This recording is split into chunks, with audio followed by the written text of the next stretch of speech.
In a world where human and fae are bound by a fragile, blood-soaked truce, assassins are trained from childhood to eliminate the immortal threat. I am one of the best and loyal to the human order. But I carry a secret that could get me executed instantly. I am not entirely human, and I have been sent to kill the mighty Fey Prince. But I have fallen in love with the evil Fey Prince, even if a part of me still hate him. My lord, some refreshment for you. Thank you, my dear. Your service is appreciated. Ah, it is perfect. I'm glad it pleases you, my lord. Careful, little assassin, you are trembling. How does he know? There's no way he could have found out. I have to kill him quickly. You are so innocent for this world, you shouldn't have dared to kill me. There you are. I was wondering how long it would take you. And there it is, the truth you've been hiding. Tell me, does your order know what you are? Night in the Feylands did not fall. It breathed. Naira felt it the moment she crossed the border, the subtle shift in the air, like the world had exhaled something ancient and never drawn it back in. The trees grew too tall here, their black trunks twisting toward a sky that shimmered faintly with silver light, even without stars. The ground beneath her boots pulsed with something alive, something aware. Magic, wrong magic. She did not slow. The border behind her had vanished hours ago. No visible line, no marker, nothing but instinct and training telling her she had crossed into enemy territory, into death, into the domain of the Fae. Naira moved like she had been shaped by shadow itself, silent, precise, her breathing measured to the rhythm drilled into her bones since childhood. Every step was calculated, every sound accounted for. She had been raised for this, not just trained, forged. The Order did not create assassins, they created weapons, and Naira was one of their finest. Her hand brushed the inside of her cloak, fingers grazing the cool hilt of the dagger strapped against her thigh. It was custom forged, thin, elegant, almost delicate in appearance. But its edge had been dipped in something far more dangerous than steel. Fey poison, rare, difficult to obtain, deadly. Even to a prince, her target. She did not say his name even in her thoughts. Names had power, especially here. Especially with creatures who could twist a whisper into a weapon. Instead, she focused on the mission, infiltrate the court, gain proximity, strike once, do not fail. Failure was not an option. Failure meant death, not just her. The first sign of the palace was not sight, but sound. Music. Low, haunting, beautiful in a way that made her stomach tighten. Naira paused at the edge of a ridge overlooking the valley below, and there it was, the Fey Court. It rose from the land like something grown rather than built.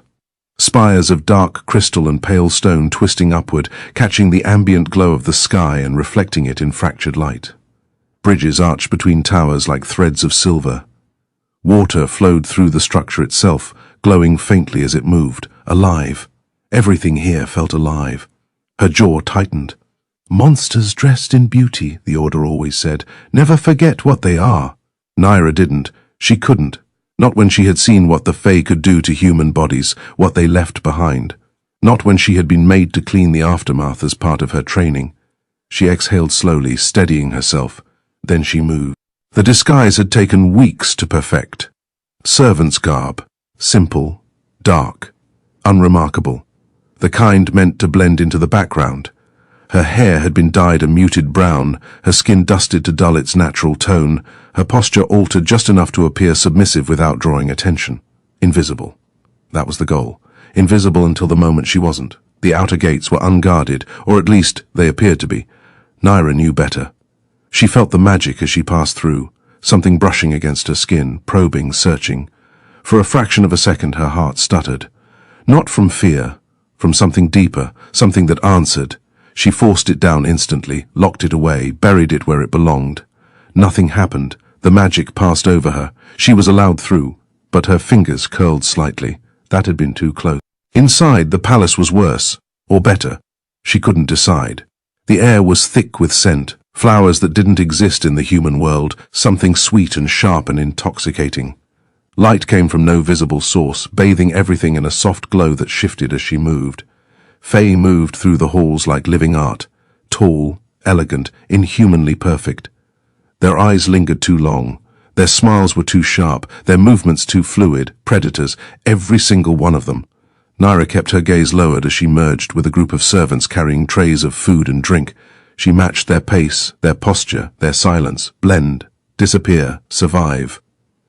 They entered the great hall, and for a moment, just a moment, Naira forgot to breathe.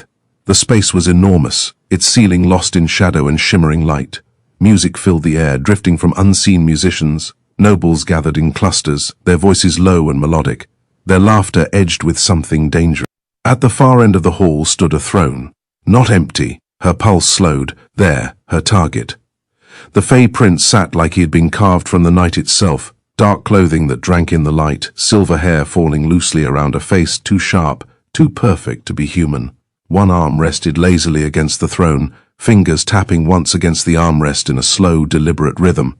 Bored. That was the first thing she noticed. Bored and utterly in control. Power radiated from him in a way that made the air feel heavier. This was no ordinary Fey, this was something worse, something older. Naira lowered her gaze immediately. Too late, something had already shifted.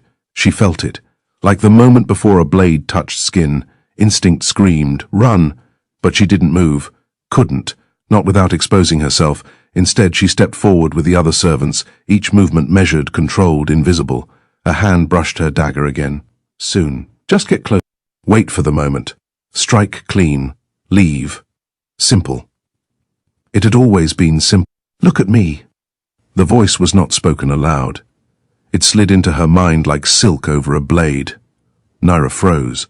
No, no, no, no. Her training snapped into place instantly. Do not respond.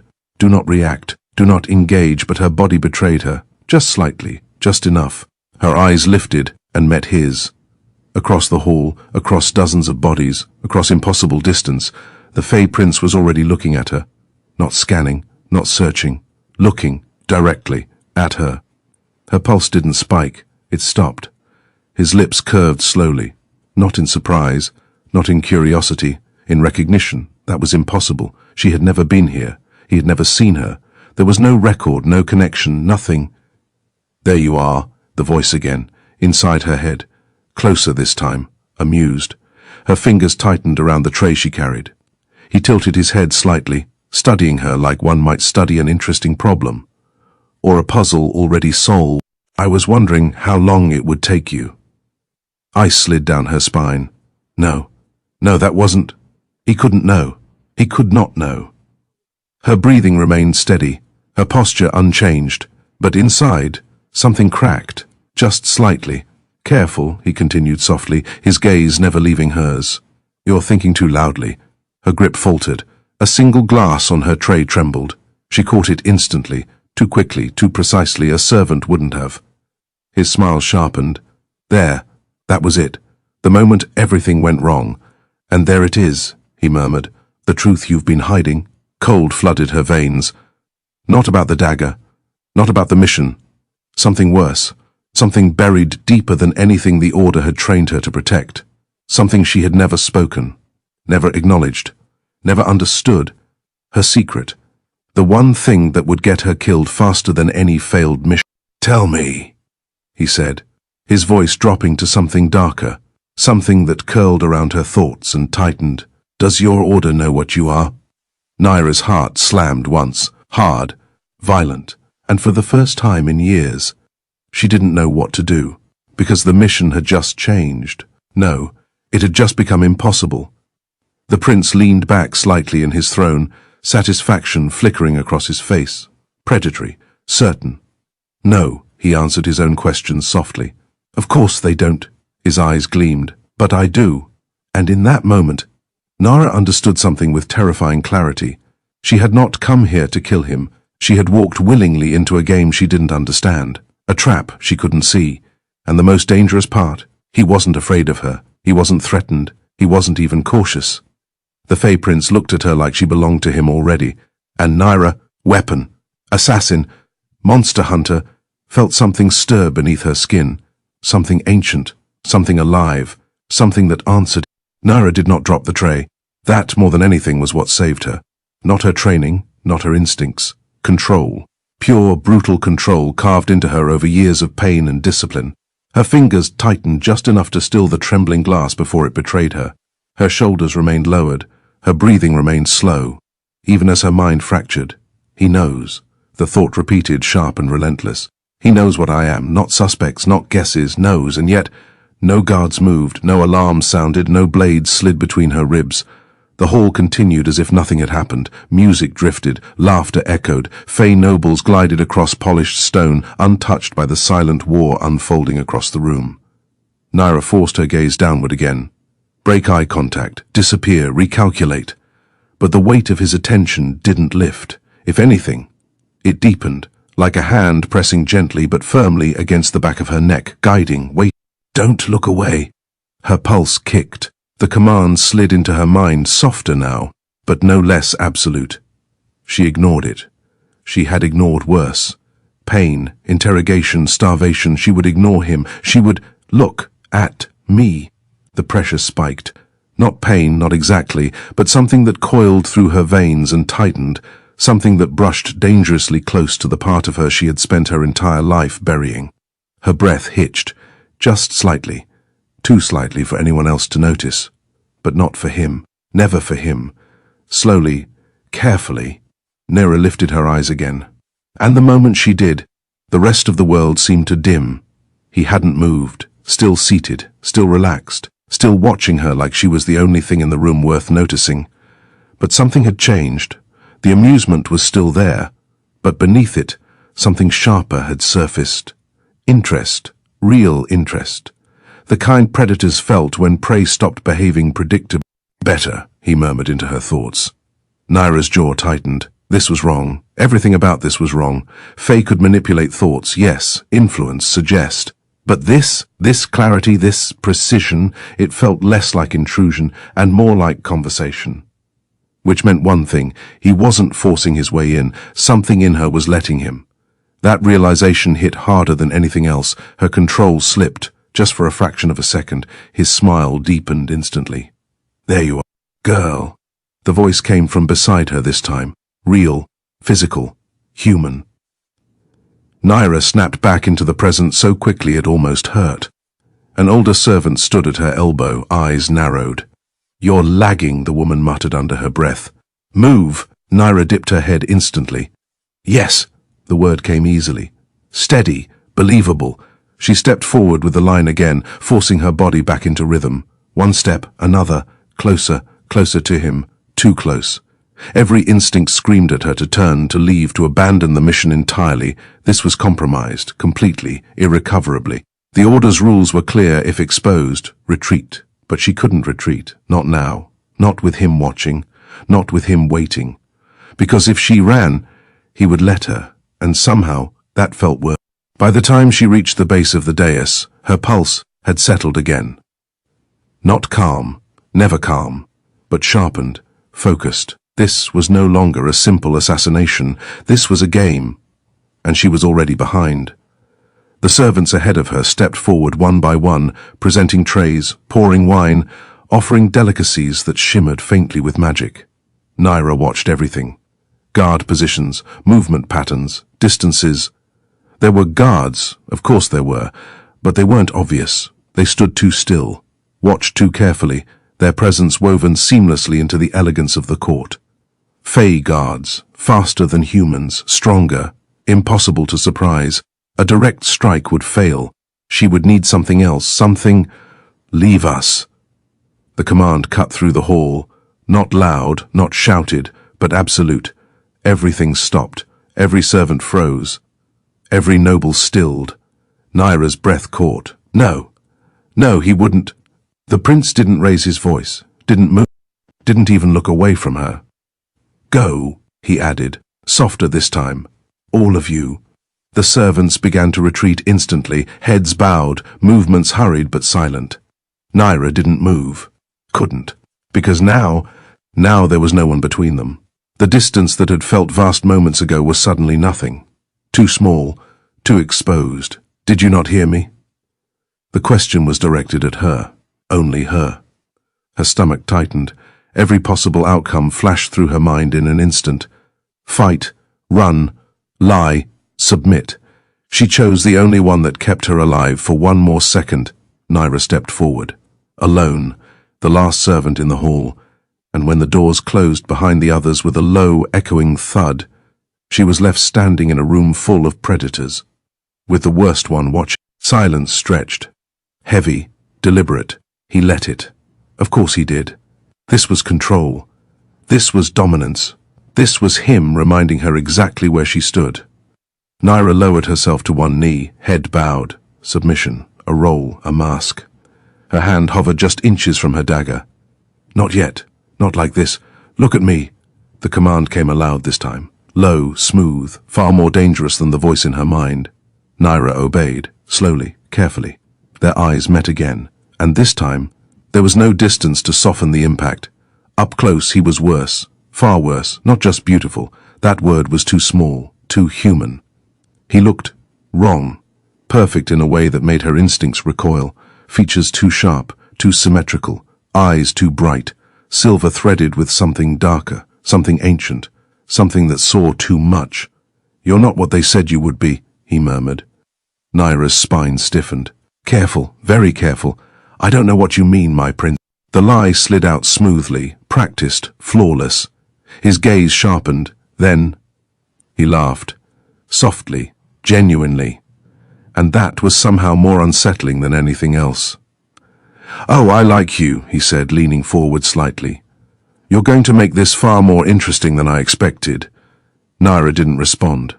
Couldn't, because every second stretched tighter, thinner, closer to breaking. "You've been trained well," he continued, studying her like a rare specimen. "Your posture, your breathing, the way your hand hovers just close enough to your weapon to be useful, but not obvious." Her blood ran cold. He tilted his head. "Did you really think I wouldn't notice?" Silence, stillness. Then he stood. The movement was fluid, effortless, terrifying. Naira's body reacted instantly, muscles coiling, senses sharpening. But she didn't move, couldn't move, because running would be death, and striking was no longer certain. He descended the steps slowly, unhurried, each step deliberate, measured, like he had all the time in the world, like she wasn't a threat at all. He stopped a single pace in front of her. Too close, far too close. Naira forced herself not to flinch, not to look away, not to... His hand lifted. She tensed. But he didn't touch her. Not quite. His fingers hovered just beside her face, close enough that she could feel the faintest trace of cold radiating from his skin. Testing, waiting. Her pulse betrayed her, just once. His eyes flicked to her throat. He saw it. Of course he did. A slow smile curved his lips. "Human," he said softly. Then his gaze darkened. "And not," the words hit like a blade. Naira's control cracked. Just slightly. Just enough. His hand moved, faster than she could track. He caught her chin between his fingers, lifting her face fully toward his. The contact sent a shock through her body. Not pain. Something worse. Something that ignited beneath her skin. Something that answered. Her breath caught. His eyes widened. Just barely. There. That was it. The first real reaction. Not amusement, not control, recognition, and something dangerously close to hunger. "Well," he whispered, voice dropping to something darker, rougher, real. "That explains everything." Naira's hand moved. Instinct, training, survival. The dagger slid into her palm in one clean motion. Upward, fast, precise. A killing strike aimed directly for his heart. This time, no hesitation, no fear, just the mission. The blade never landed. His other hand caught her wrist mid-strike, effortless, like stopping a falling leaf. The force of her movement didn't even make him shift. Her eyes widened, just slightly, too slightly, but enough. His grip tightened, not enough to break, enough to remind. "You almost had me," he murmured. A lie. They both knew it. He leaned closer. Close enough that his breath brushed her lips. Cold, sharp, intoxicating. "But here's the problem, little assassin." His thumb pressed lightly against her pulse. Her traitorous, racing pulse. "You're not the only one hiding something." Her stomach dropped. His smile turned slow, dangerous, victorious. "And unlike you." His voice slipped back into her mind, wrapping around her thoughts like a chain. "I've known exactly what you are since the moment you stepped into my kingdom." Naira's world tilted. Not from fear, from something deeper, something unraveling. Because the mission was gone, control was gone, the lie was gone, and standing this close to him, feeling that thing inside her respond, Naira realized the most dangerous truth of all. He wasn't stopping her from killing him. He was letting her try. And that terrified her far more than failure ever could. The dagger should have been buried in his chest. That was the only thought running through Naira's mind as her wrist remained locked in his grip, immovable, unyielding, absolute. She had executed that strike 1,000 times, in training, in battle, in darkness thick enough to swallow breath. It had never failed, not once, until now. The blade hovered inches from his heart, close enough that she could see the faint ripple of fabric where it would have pierced, close enough to imagine the resistance of flesh, close enough to understand, with brutal clarity, he had let her get that far. Naira's fingers tightened around the hilt. Her other hand moved instantly, second strike faster, angled for the throat. He caught that one too, easier, almost lazily. For a moment neither of them moved. Her breathing sharpened. His didn't change at all. Silver eyes held hers, not with anger, but with something far worse. Interest. Good. His voice slid into her mind. Quieter now, more intimate. Again. Her stomach twisted. This wasn't a fight. This wasn't defense. This was evaluation. She wrenched against his grip, twisted, shifted her weight, tried to break his hold the way she'd been trained. Nothing, not even a fraction. His fingers tightened just slightly around her wrists. Not enough to hurt, enough to remind her of the difference between them. You're fast, he said aloud, almost conversationally. Precise, efficient, his head tilted, but predictable. Her jaw clenched. That word cut deeper than any blade. Predictable meant flawed. Flawed meant dead. Naira didn't speak, didn't react, but something inside her burned. Hot, sharp, dangerous. His gaze flickered, not to her face, but to her chest, to the place where her heartbeat had just stuttered again. His expression shifted, not dramatically, but enough. There it was again, that flicker. That brief, unguarded crack in his composure. Interesting, he murmured. Naira froze. Not physically, internally, because that wasn't amusement, that wasn't control, that was something closer to surprise. And for the first time since she had entered the palace, the balance shifted, just slightly. Release me. The words left her before she could stop them. Low, controlled, dangerously close to defiance. Silence followed. Then, slowly, his gaze lifted back to hers. Something cold settled into it. Ah, there it was. The reminder, the correction. You misunderstand your position, he said softly. Not cruel, not loud, but absolute. Naira held his gaze, didn't lower it, didn't submit. The air between them tightened, thinned, sharpened. And then he let go. Just like that. No warning. No transition. One moment his grip was iron, the next, gone. Naira stepped back instantly, body resetting into a defensive stance before she could stop herself. Too fast, too obvious. His smile returned. Better, he said. She stilled, forced herself upright again. Neutral, servant, invisible, even though nothing about this moment was invisible anymore. You won't try again, he added casually. Naira said nothing, but her fingers twitched. He noticed.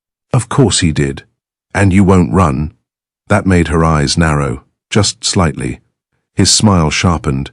Because if you intended to, he continued, stepping past her now, circling slowly, you would have done it the moment you realized I knew. Her spine stiffened. He was behind her now. Too close. Her instinct screamed to turn. She didn't. You're still here, he murmured near her ear, voice low enough that it brushed against her skin, which means you've already made your first mistake. Her breath hitched. Quiet, but not quiet enough. He inhaled slowly, as if savoring it. Naira's pulse kicked hard against her throat, and again, his gaze dropped to it, tracking, measuring, claiming. Her stomach twisted. What do you want? She asked. The question came out sharper than intended, more honest, more dangerous. Silence stretched behind her. Then, a soft sound, almost a laugh. I haven't decided yet. That was worse than any threat. Naira turned then, slowly, deliberately, refusing to let him dictate every movement. He was watching her again. Of course he was, always watching. You've been trained to expect purpose, he continued, almost thoughtfully. Orders, structure, clear outcomes. He stepped closer again.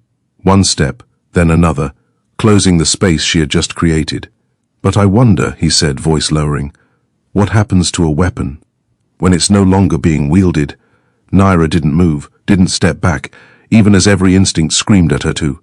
I'm not a weapon, she said. The lie tasted different this time, less certain. His eyes darkened. No? Another step. Now he was close enough that she could see the faint shift of light in his irises. Close enough to feel that pull again. That strange, dangerous pull beneath her skin. Then what are you? The question landed heavier than it should have. Because she didn't have an answer. She never had. The order had never required one. Weapons didn't need identity. They needed purpose, direction, targets. But here, in front of him, stripped of command, she felt something unfamiliar, something unstable, something... He moved suddenly, faster than thought. His hand closed around her throat, not tight, not crushing, but firm enough that her breath caught instantly. Naira's body reacted. Her hand flew to her dagger again. He pressed her back against the nearest pillar before she could draw it. Stone met her spine, cold, unyielding. His body followed a second later. Close, too close. The contact sent that same shock through her system, that same unwanted response. Her breath hitched again. His grip tightened just slightly. There it is, he whispered. Her pulse pounded against his fingers, loud, erratic, alive. You feel it too. Not a question. A statement. Naira's lips parted. To deny, to lie, to fight, no words came because whatever it was, she did feel it, and that terrified her more than anything else. His thumb shifted slightly against her throat. Not pressing, tracing, feeling, learning. Do you know what happens? He continued softly, his voice slipping back into her mind again, wrapping around her thoughts. When Fey magic recognizes its own? Her vision sharpened. Her body went still. No, that wasn't... That's impossible, she said, the words barely more than a breath. His smile was slow, satisfied. Is it... His forehead nearly brushed hers now, close enough that she could see every detail, every impossible line, every flicker of something ancient behind his eyes. You've spent your entire life pretending to be something you're not, he murmured. Each word felt like it peeled something back, exposed something raw. And yet, he added, quieter now, more dangerous, the moment you stepped into my court, never releasing. Your magic answered me. Naira's chest tightened, because she had felt it. In the hall, now. That pull, that recognition, that... No, she said again, but it lacked force this time, lacked certainty. His gaze dropped to her lips, then back to her eyes. You don't even know what you are, do you? The question cut deeper than any blade. Naira swallowed. Her throat shifted under his hand. He felt it, watched it. Something dark flickered across his expression. Something possessive, something dangerous. You should have killed me when you had the chance, she said quietly. It wasn't a threat. It wasn't defiance. It was truth. Because now things were far worse. His smile didn't fade. If anything, it deepened. And miss this? His voice dropped. Lower, rougher, real in a way it hadn't been before. Not a chance. Silence stretched between them again. But this time, it wasn't empty. It was charged, tight, unstable. Naira became acutely aware of everything. The way his body boxed her in, the way his hand still rested against her throat, the way her own breathing had lost its rhythm, the way something inside her, that thing she had buried, denied, suffocated, was waking up, slowly, dangerously, and worst of all, it wasn't afraid of him. It was drawn to him. His grip finally loosened, then fell away completely. Naira didn't move. Couldn't. Because the absence of his touch felt wrong. That realization hit like a strike to the ribs. She pushed off the pillar immediately, stepping away. Distance. She needed distance. He let her go. Of course he did. He always let her go. Because he knew she wasn't leaving. Not really. You're not going to kill me, he said lightly. Naira's eyes snapped to his. That's where you're wrong. The fire was back, sharp, familiar, necessary. For a moment, he looked pleased. Good, he said. I'd be disappointed if you stopped trying. Her fingers curled again. This time, not toward her dagger, toward something else, something deeper, something that pulsed faintly beneath her skin. His gaze dropped instantly, tracking it, always tracking it. And for the first time, there was something unmistakable in his expression. Not amusement, not control, not curiosity. Desire, dark, dangerous, unavoidable. Run, he said suddenly. Naira blinked. What? His smile turned sharp. Predatory. I'll even give you a head start. Silence. Then, understanding, cold and immediate. This wasn't mercy, this wasn't freedom. This was a hunt. Her pulse spiked. He saw it, enjoyed it. Go, he added softly. Naira didn't hesitate. This time, she didn't look back, didn't slow, didn't think. Her body moved on instinct, cutting through corridors, down stairways, past shadows that seemed to shift as she passed. Escape routes, entry points, weak spots. Her mind mapped everything even as adrenaline surged through her veins. Faster, faster, faster. That pull hit again, harder this time, stronger. Not behind her, ahead. Her steps faltered, just for a second, and that was all it took. A presence filled the space behind her, cold, close, inevitable. A hand caught her wrist again, spun her, pinned her against the nearest wall, breathless, trapped. His face hovered inches from hers. No throne now, no distance, no pretense, just him, just this. You're slower when you're distracted, he murmured. Naira's chest rose sharply. You said, I said run, he interrupted smoothly. I never said I wouldn't follow. Her jaw clenched, her body burned. From the run, from the chase, from him, and something else. Something new, something dangerous, something awakening. His gaze dropped again, to her chest, to that place where her heartbeat now raced wild and uncontrolled. Then back to her eyes. And there it is again, he whispered. Naira didn't ask what. She already knew, because she felt it too, that pulse, that heat, that power. And this time, it didn't stay buried. A flicker of something dark, luminous, unmistakably not human, flashed beneath her skin. His expression changed instantly. Not subtle this time, not hidden, hungry. Finally, he breathed.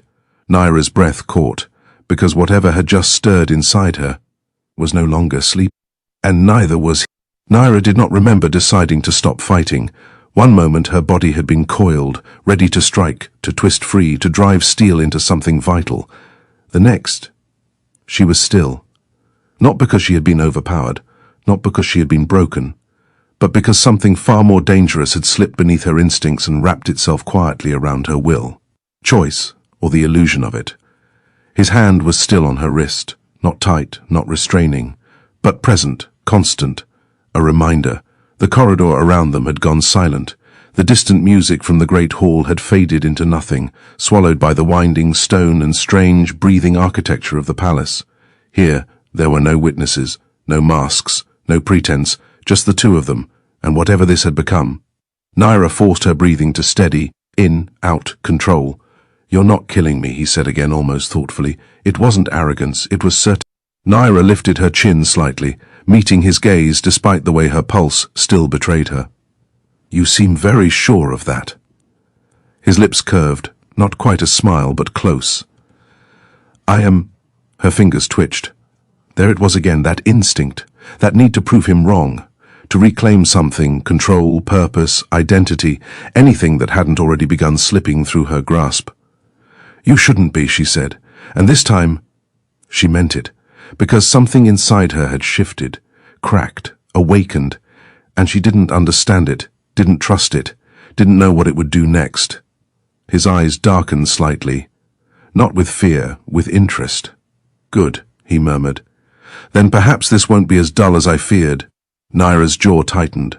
I'm not here to entertain you. No, he agreed softly. You're here to kill me.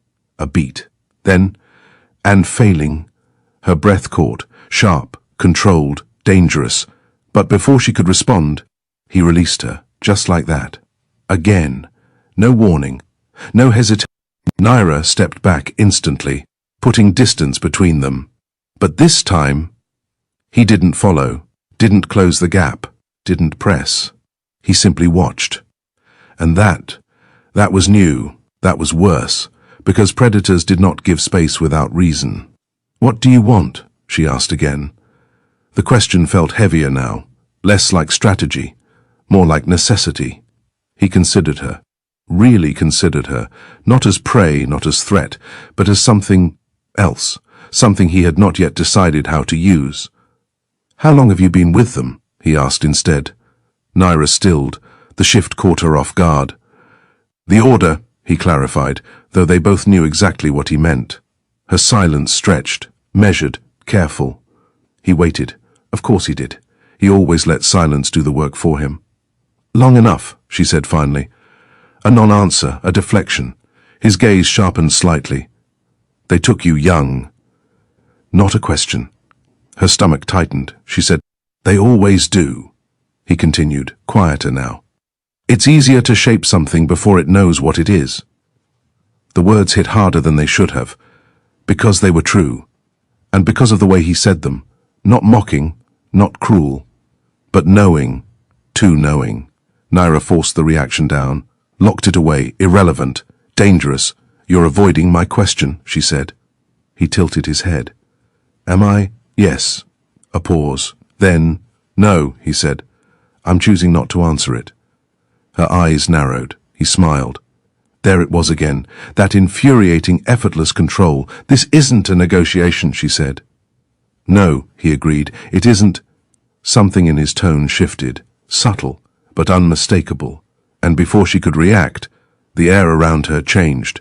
It wasn't visible, not at first, but she felt it. A pressure, soft, almost gentle, like a thread brushing against her skin. Then another, and another. Naira tensed instantly. "What are you—" The words cut, because the threads weren't just around her. They were on her, sliding along her arms, her shoulders, her spine. Not physical, but not entirely magic either. Something in between, something that reached deeper than either. Her breath hitched. "Relax," he said softly. Her head snapped toward him. "I'm not—" "Relax." The second command wasn't louder, but it carried weight, not force, not control, something else, something that slipped past resistance instead of breaking it. And to her horror, her body responded. Not fully, not completely, but enough. Her shoulders loosened, just slightly. Her pulse slowed, just enough. "No," she breathed, more to herself than to him. This was wrong. This was very wrong. His expression shifted. Not triumphant, not dominant, but focused. Careful. Like someone handling something delicate for the first time. "I'm not compelling you," he said quietly. Naira's laugh was sharp, disbelieving. "Could have fooled me." "If I were compelling you," he said, voice dropping, "you wouldn't be able to resist at all." A beat. Then softer. "This is something else." The threads tightened slightly, not constricting, anchoring, and that was when she felt it, really felt it. Not the magic around her, but the answer beneath her skin. That same pulse, that same heat, that same impossible, undeniable connection. It reached for the threads, not fighting them, not rejecting them, answering them. Naira's breath caught. "No." Her voice was barely sound, his eyes darkened. "Yes." The word was almost a whisper. She shook her head, tried to pull away. The threads didn't stop her, but her own body did. That was the worst part. It wasn't him holding her in place. It was something inside her refusing to move. "You feel it," he said, not a question, never a question. Her silence was answer enough. He stepped closer, slowly, deliberately, giving her time to react, to retreat, to fight. She did none of those things, because she couldn't, because whatever this was, it had already begun. "This is why you didn't run," he continued softly. "Not really." Naira's hands clenched at her sides. "Don't," she said. A warning, a plea, she didn't know which. His gaze flicked briefly to her hands, then back to her face. "I'm not your enemy," he said. The words landed wrong, sharply, violently. Naira's head snapped up. "Yes," she said, voice cold again, grounding herself in something familiar. You are... A flicker of something crossed his face, gone too quickly to name. Am I? He asked. Yes, even now. Her chest tightened.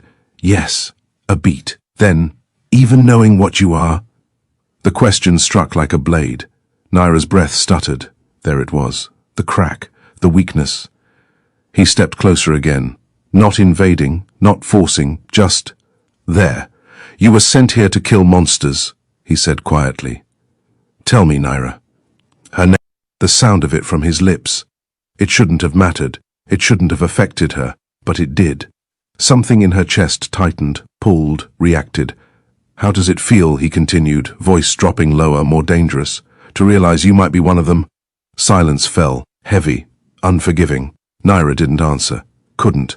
Because the truth, the possibility, was already there. Has been there. Buried, denied, now unearthed. Her fingers trembled, just once. He saw it. Of course he did. He saw everything. That's what I thought, he murmured. The threads around her loosened. Not gone, never gone, but no longer binding, just present, watching, waiting, like he was. Naira took a step back. This time, she could. Her breath came sharper now, more controlled, more hers. What are you going to do with me? She asked. There it was, the real question. Not about the mission, not about survival, about this. About whatever she had become in his eyes. He studied her for a long moment. Then, he smiled. Slow, deliberate, dangerous. I'm going to keep you. The words landed softly, but they echoed. Loud, final. Naira's stomach dropped. That's not, you don't get a say in it. The interruption was calm, certain, absolute. Anger flared instantly. Bright, sharp, familiar. I'm not yours to keep. Something in his expression shifted again. This time, it wasn't subtle. It wasn't hidden. It was dark, possessive, terrifying. We'll see. The air between them tightened again. Different this time. He stepped back, finally creating space on his own. Come, he said. Naira didn't move. His gaze flicked to her. Amusement returned, faint but present. That wasn't a request. Her jaw clenched. Everything in her screamed to refuse, to fight, to run again, to do anything but follow him. And yet, her feet moved. One step, then another. Not because he forced her, not because she was compelled, but because the alternative was... He led her through the corridors of the palace, deeper this time. Away from the grand halls and open spaces, into quieter passages where the air felt heavier, older, more real. The walls here were darker, the light dimmer, the magic thicker. Naira's senses sharpened with every step, mapping, memorizing, searching for weakness, escape routes, anything. But her focus kept slipping, dragged back, to him, to the space between them, to that thread she could still feel, faint but undeniable, connecting something inside her to something inside him. She hated it, feared it, and couldn't ignore it. They stopped before a set of doors unlike any she had seen so far, black, seamless, no visible handle, no guard, which meant this place didn't need one. The doors opened without touch, without sound. He stepped inside, didn't look back, didn't check if she followed, because he knew she would. Naira hesitated only a second, then stepped through. The doors closed behind her with a soft final click, and for the first time since entering the palace, she felt it, not the magic, not the pull, not him, the truth, cold, clear, unavoidable. This wasn't a prison, not in the way she understood it. There were no chains, no bars, no locks she could see.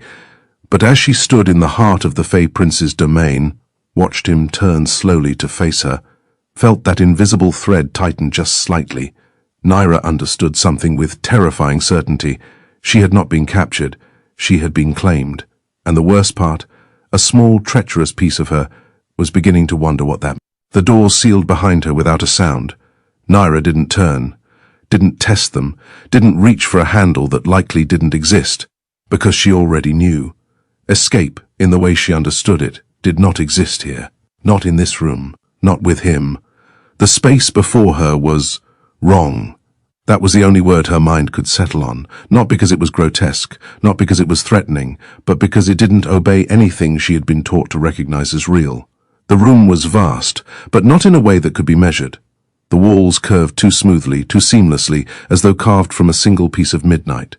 Light drifted through the air without source, dim and silver, shifting with slow, deliberate intention. Nothing cast a shadow, and yet everything felt like it was watching. Naira's breath slowed, controlled, measured. Her instincts stretched outward, searching, listening, counting exits. There were none, not visible, not physical. Only that door behind her. And him. The Fey Prince stood near the center of the room, his back partially turned, as if he had already dismissed the idea that she might attack again. That alone made her fingers twitch. Opportunity. Distance. His guard lowered, or so he wanted her to think. "You can try," he said calmly.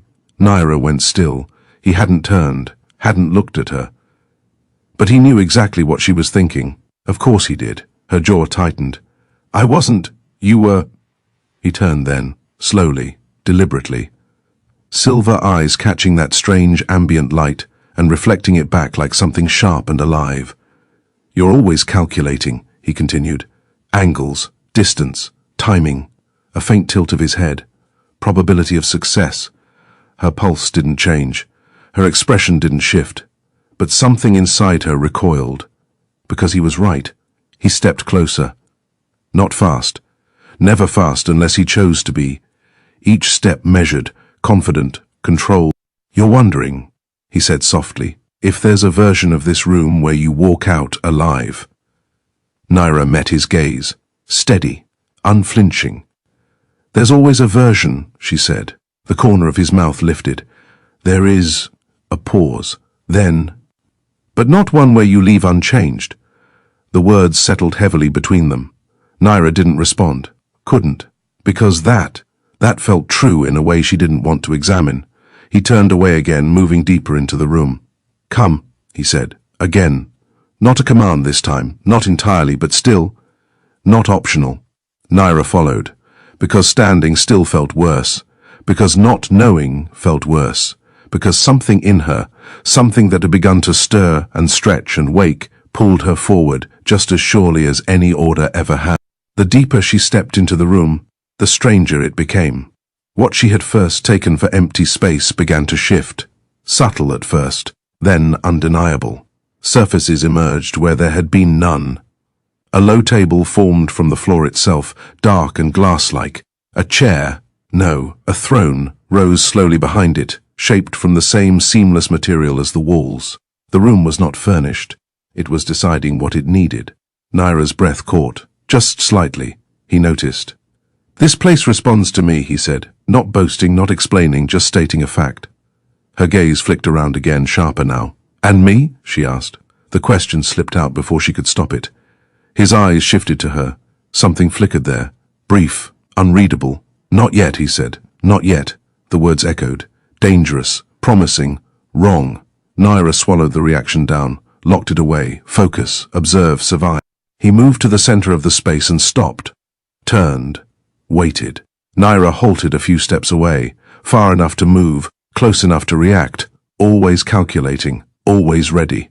"Take off the cloak," he said. Her body went still. No. The refusal was immediate, instinctive, final. His gaze didn't sharpen, didn't darken. If anything, he seemed amused. Still pretending? Naira's fingers tightened at her sides. "It's not pretense." "No?" he asked lightly. A pause. Then prove it." Her pulse kicked. Once, hard, he saw it. Of course he did. "Take it off," he repeated. This time, it was a command. Not loud, not forceful, but absolute. The air shifted again. That same pressure, that same subtle pull, not forcing, inviting. And that was worse. Naira's hand rose, slowly, not entirely by choice, not entirely against it either. Her fingers brushed the edge of the cloak. Stopped. Froze. Her jaw clenched. No, this time. It cost her something to say it. His expression changed. Not anger, not frustration, something sharper. Approval. "There it is," he murmured. The pressure eased. Not gone. Never gone. But no longer pushing. "You can resist," he said softly. More to himself than to her. Naira lowered her hand, breathing sharper now, more uneven. "What do you want?" she asked again. The question was becoming a pattern, a need. He studied her for a long moment. Then, instead of answering, he stepped closer. Naira didn't move, didn't step back, wouldn't give him that. He stopped just within reach, too close, always too close. His gaze dropped, not to her face, to her collarbone, the edge of her cloak, the place where skin met fabric. Something in his expression darkened, deepened. "You're hiding it there," he said. Her stomach tightened. "No." The lie came faster this time, weaker. He didn't argue, didn't call it out. He simply lifted his hand, slowly, giving her time. Time to stop, to move, to fight. She did none of those things, because she didn't know why, but she needed to know what he would do. His fingers brushed the edge of her cloak, not pulling, not yet, just touching. The contact sent a sharp electric sensation through her body. Not pain, never pain, something far more dangerous. Her breath hitched, he felt it. His eyes flicked to her face, then back down. "There," he whispered, and then he pulled, not hard, not violently, but enough. The cloak slipped from her shoulders, fell, pulled at her feet, and for the first time since entering the palace, Naira stood fully exposed, not naked, but stripped of the illusion, the disguise, the concealment. Her fitted black tunic clung to her frame, designed for movement, for stealth, but not for hiding what lay beneath her skin. Not from him, never from him. Because the moment the cloak fell, it happened, that flicker, that pulse, that impossible, undeniable glow beneath her skin. Faint, silver, alive. Her breath caught. No. The word barely formed, but it was too late. He had seen it. Of course he had. His expression shifted completely. Not subtle this time, not controlled, not distant, hungry, reverent, dangerous. "Well," he said softly, "now we're done pretending." Naira's chest rose sharply, her hands curled into fists. "I don't know what that is." Another lie, another fracture. He stepped closer, closer, too close. His hand lifted again. This time, she didn't stop him, couldn't. His fingers hovered just above her collarbone, where the faint glow still pulsed beneath her skin. "Say that again," he murmured. Her throat tightened. "I don't—" His fingers touched her, and the world broke. It wasn't pain, it wasn't force, it wasn't anything she had ever felt before.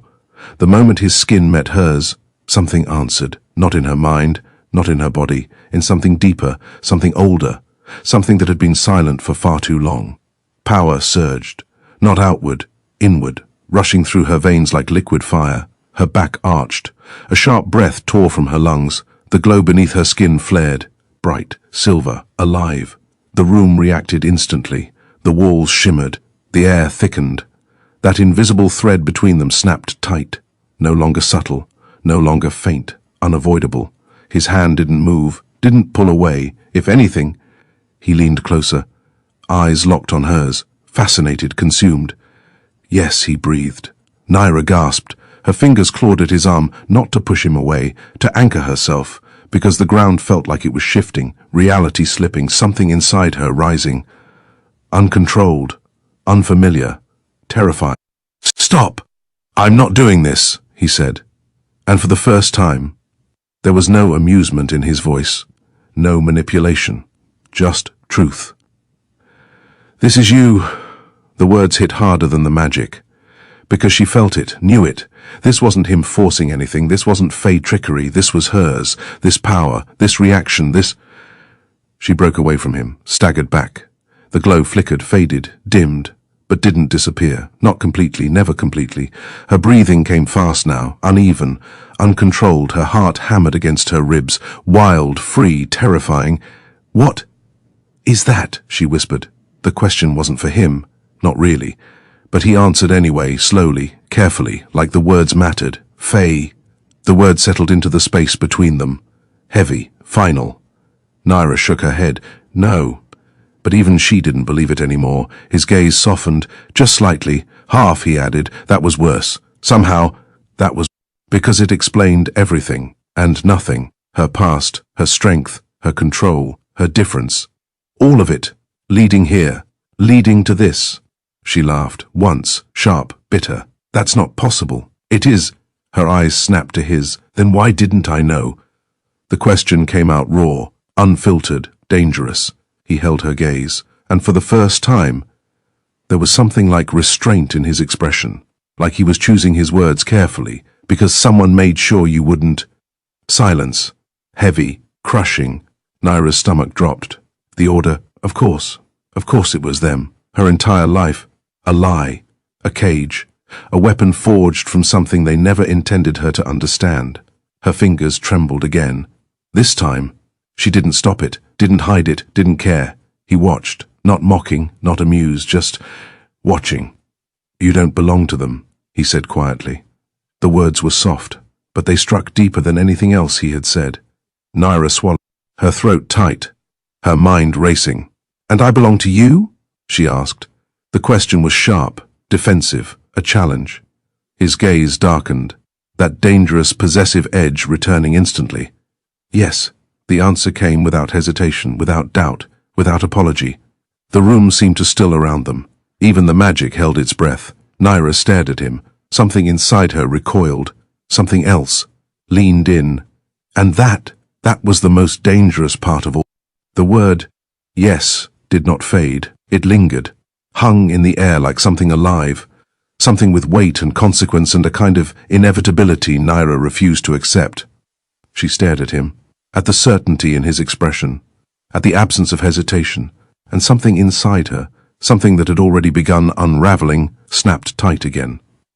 No, the refusal came sharper this time, stronger, grounded in something real, something hers. I don't belong to anyone. The silence that followed wasn't empty. It was charged, because she meant it, because this line, this truth, was the only thing she had left that hadn't already been stripped away or exposed. His gaze didn't waver, but something shifted behind it. Not anger, not quite. Recognition. He stepped closer. Of course he did. He always closed distance when things mattered. And yet, he said softly, you've spent your entire life being owned. The words struck clean, precise, infuriatingly accurate. Naira's jaw clenched. That's not the same thing. No? He asked, a single step closer. Now they were too close again, always too close. Orders you followed, missions you completed, a life you didn't choose. Each word landed like a stone. You were shaped, trained, controlled.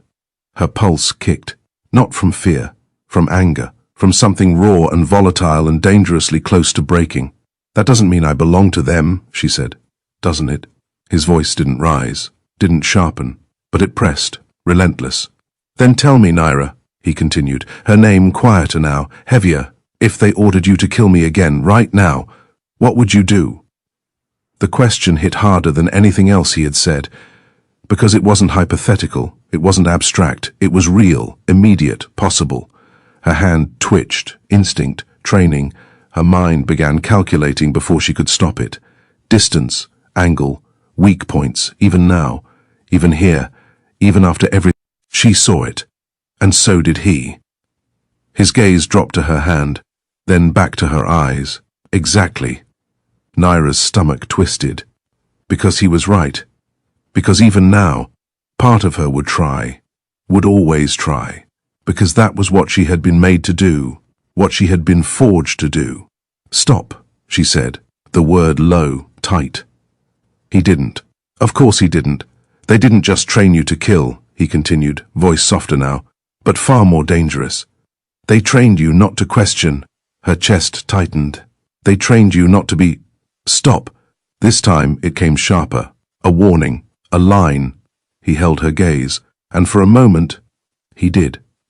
Silence fell, heavy, unsteady. Naira exhaled slowly, forcing control back into her system piece by piece. In, out, anchor, focus. She'd been through worse than this.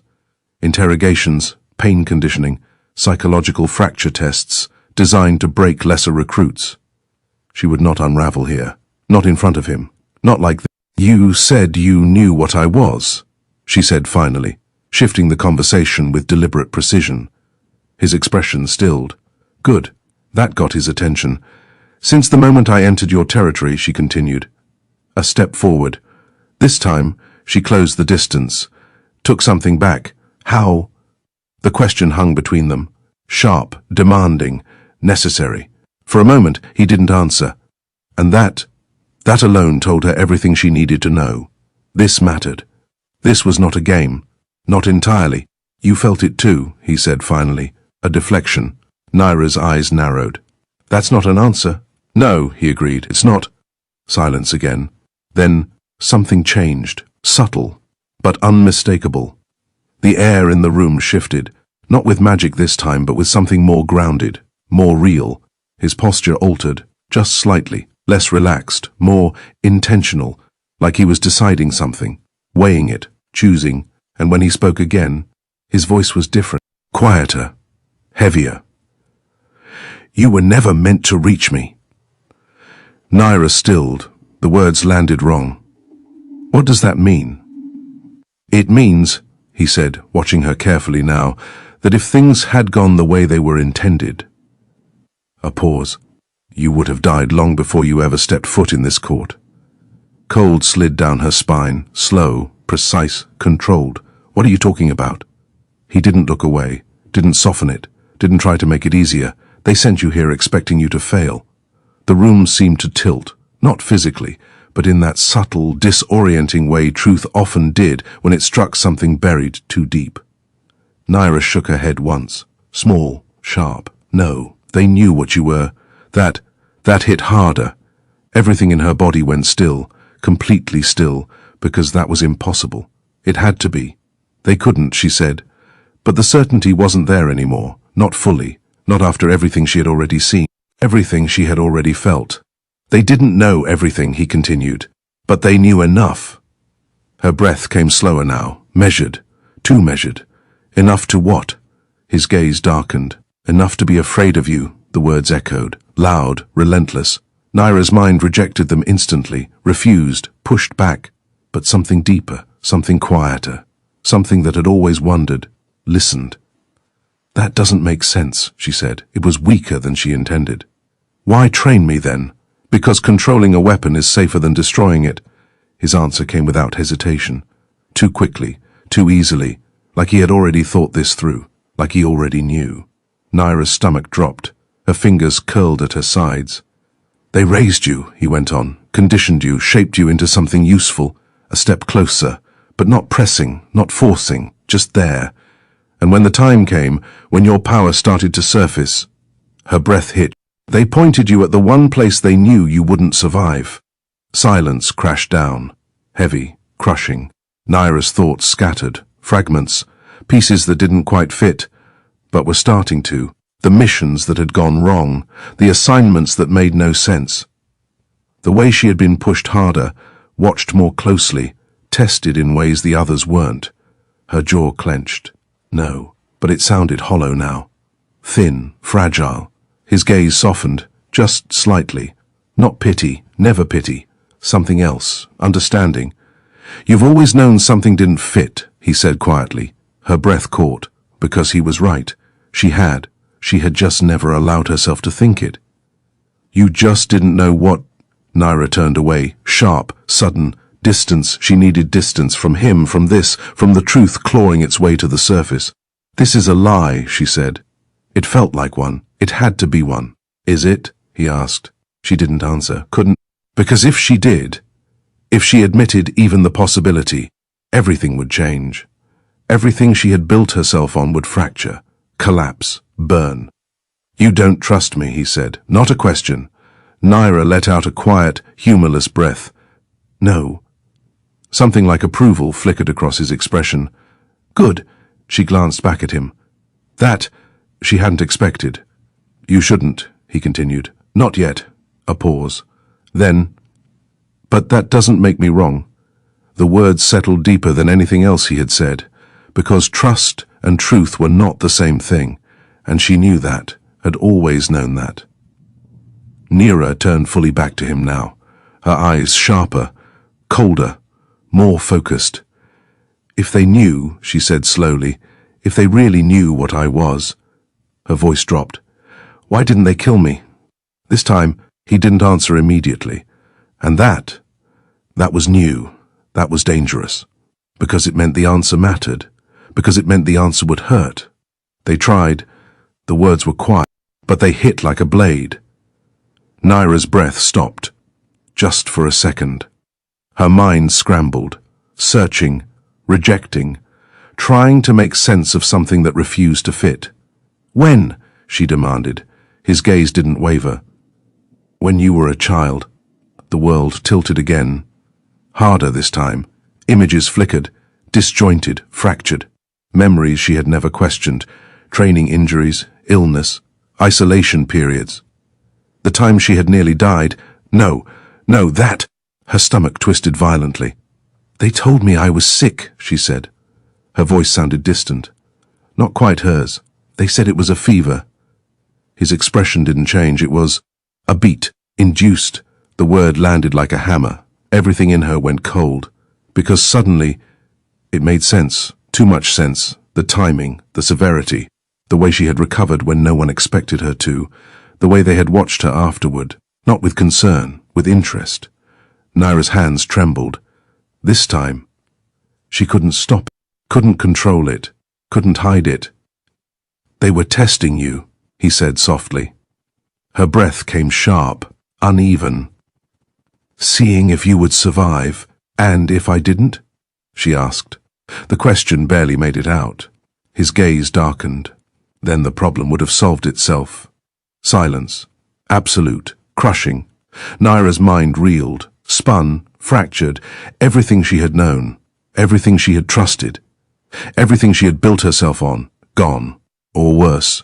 Never real to begin with. Her knees nearly gave. She caught herself before it happened, before she fell, before she broke. His hand moved, fast, reflexive. He caught her arm, steadying, not restraining, just there. Naira jerked away instantly. No, the word came out raw, shattered. Don't touch me. He stilled, then slowly, carefully, he lowered his hand, respected the distance. That was new. That was unexpected. Naira's chest rose and fell rapidly. Her control, her precious, hard-earned control, slipping through her fingers like water. They lied to me, she said. It wasn't a question. It wasn't even anger. It was realization. Cold, sharp, final. Yes. The confirmation came without hesitation. Of course it did. He wasn't the one who needed to lie. Her laugh broke, soft, unsteady, almost unrecognizable. Everything, she whispered. Her gaze dropped to her hands, still trembling, still not fully hers. I don't even know what's real anymore. The words slipped out before she could stop them, and for the first time, she meant them, truly meant them. Silence stretched. Then, his voice, quieter than before, closer. I do. Naira didn't look up, didn't trust herself to, because that was dangerous, more dangerous than anything else he had said. Then tell me, she said. The words came out softer, unsteady, but real. What am I? A long pause, longer than any before. When he finally answered, there was no amusement, no manipulation, no game, just truth. You're not theirs, a breath, and you're not fully mine. Her head lifted, slowly. His gaze held hers, steady, certain. But you are Faye. The words settled, heavy, unavoidable. And whatever they tried to bury in you. His voice dropped, lower, darker. It's waking up.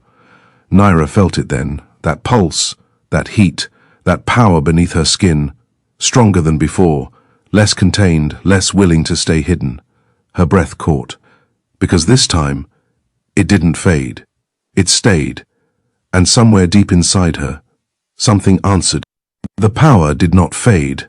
That was the first thing Naira realized. It didn't flicker out like before. It didn't retreat into the quiet, suffocating place she had forced it into her entire life. It stayed, low at first, a hum beneath her skin, a presence waiting, watching, breathing. Naira stood very still, too still, because movement suddenly felt dangerous, like shifting the wrong way might shatter whatever fragile control she still had left. Across from her, the Fey Prince watched in silence.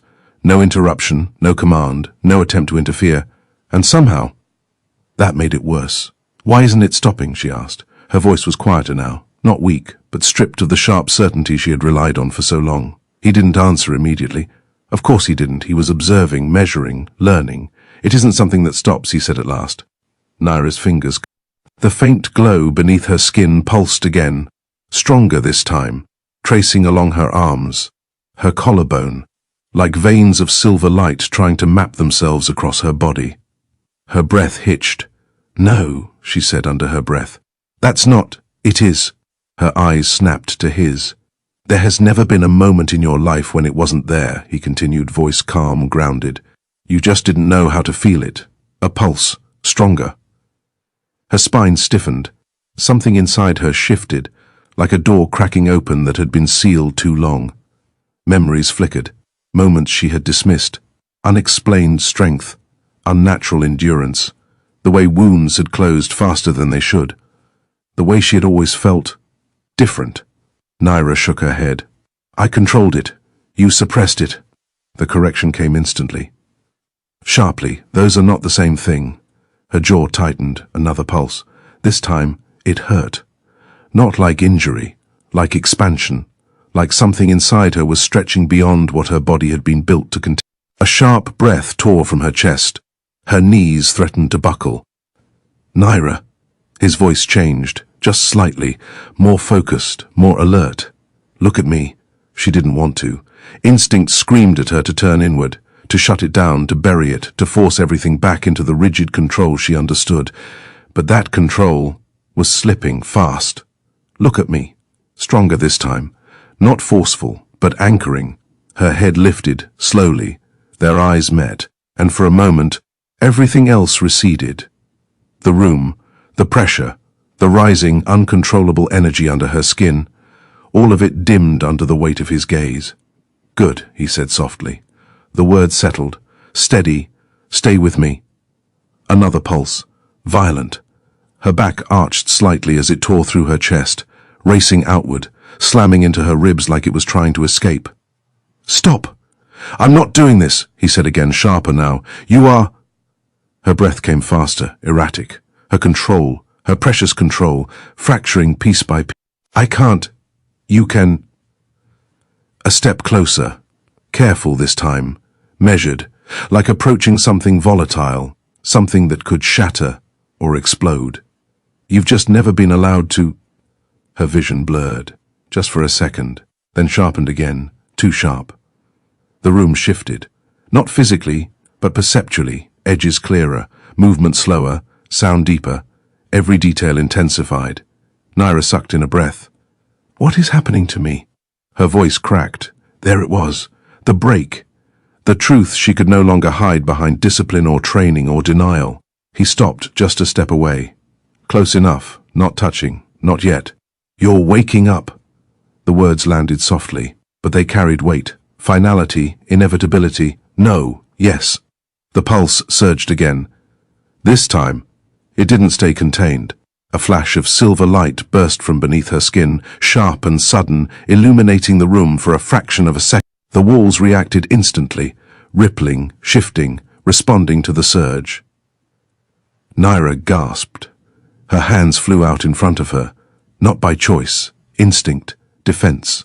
Something answered. The air cracked. A sharp, ringing sound split the silence as a wave of force exploded outward from her body. The room shuddered. Not breaking, but reacting, absorbing, containing. Naira staggered back. Her heart slammed violently against her ribs. Her breath came in ragged pulls. No, I didn't. You did. His voice cut through the panic. Clear, grounded, controlled. He moved toward her again. Faster this time, because now she was dangerous. Not to him, but to everything around her. To herself. Stay with me, he said. Her head shook wildly. I can't control it. Yes, you can. I don't know how. The words tore out of her. Raw, fractured, real. Another pulse. Stronger. Her vision flashed white. Her body tensed. Power surged. And this time, he moved. Fast. Too fast. One moment he was in front of her. The next, he had her. His hand wrapped around her wrist. His other arm pulled her in. Close. Too close. Her back hit his chest. Solid. Unyielding. Trapped. Breathe, he ordered. The word hit deeper than sound. It cut through the chaos, the panic, the rising storm inside her. Naira gasped, tried to pull away. His grip tightened, not hurting, not restraining for control, holding, anchoring. Breathe, again, lower, closer to her ear now. His voice wrapped around her senses, grounding in a way nothing else could. I can't. You can. His hand shifted, from her wrist to her chest, flat against the center of her sternum, right where the power was surging the strongest. The contact sent a violent shock through her system. Her breath caught, but something else, something deeper, aligned. The chaos stuttered.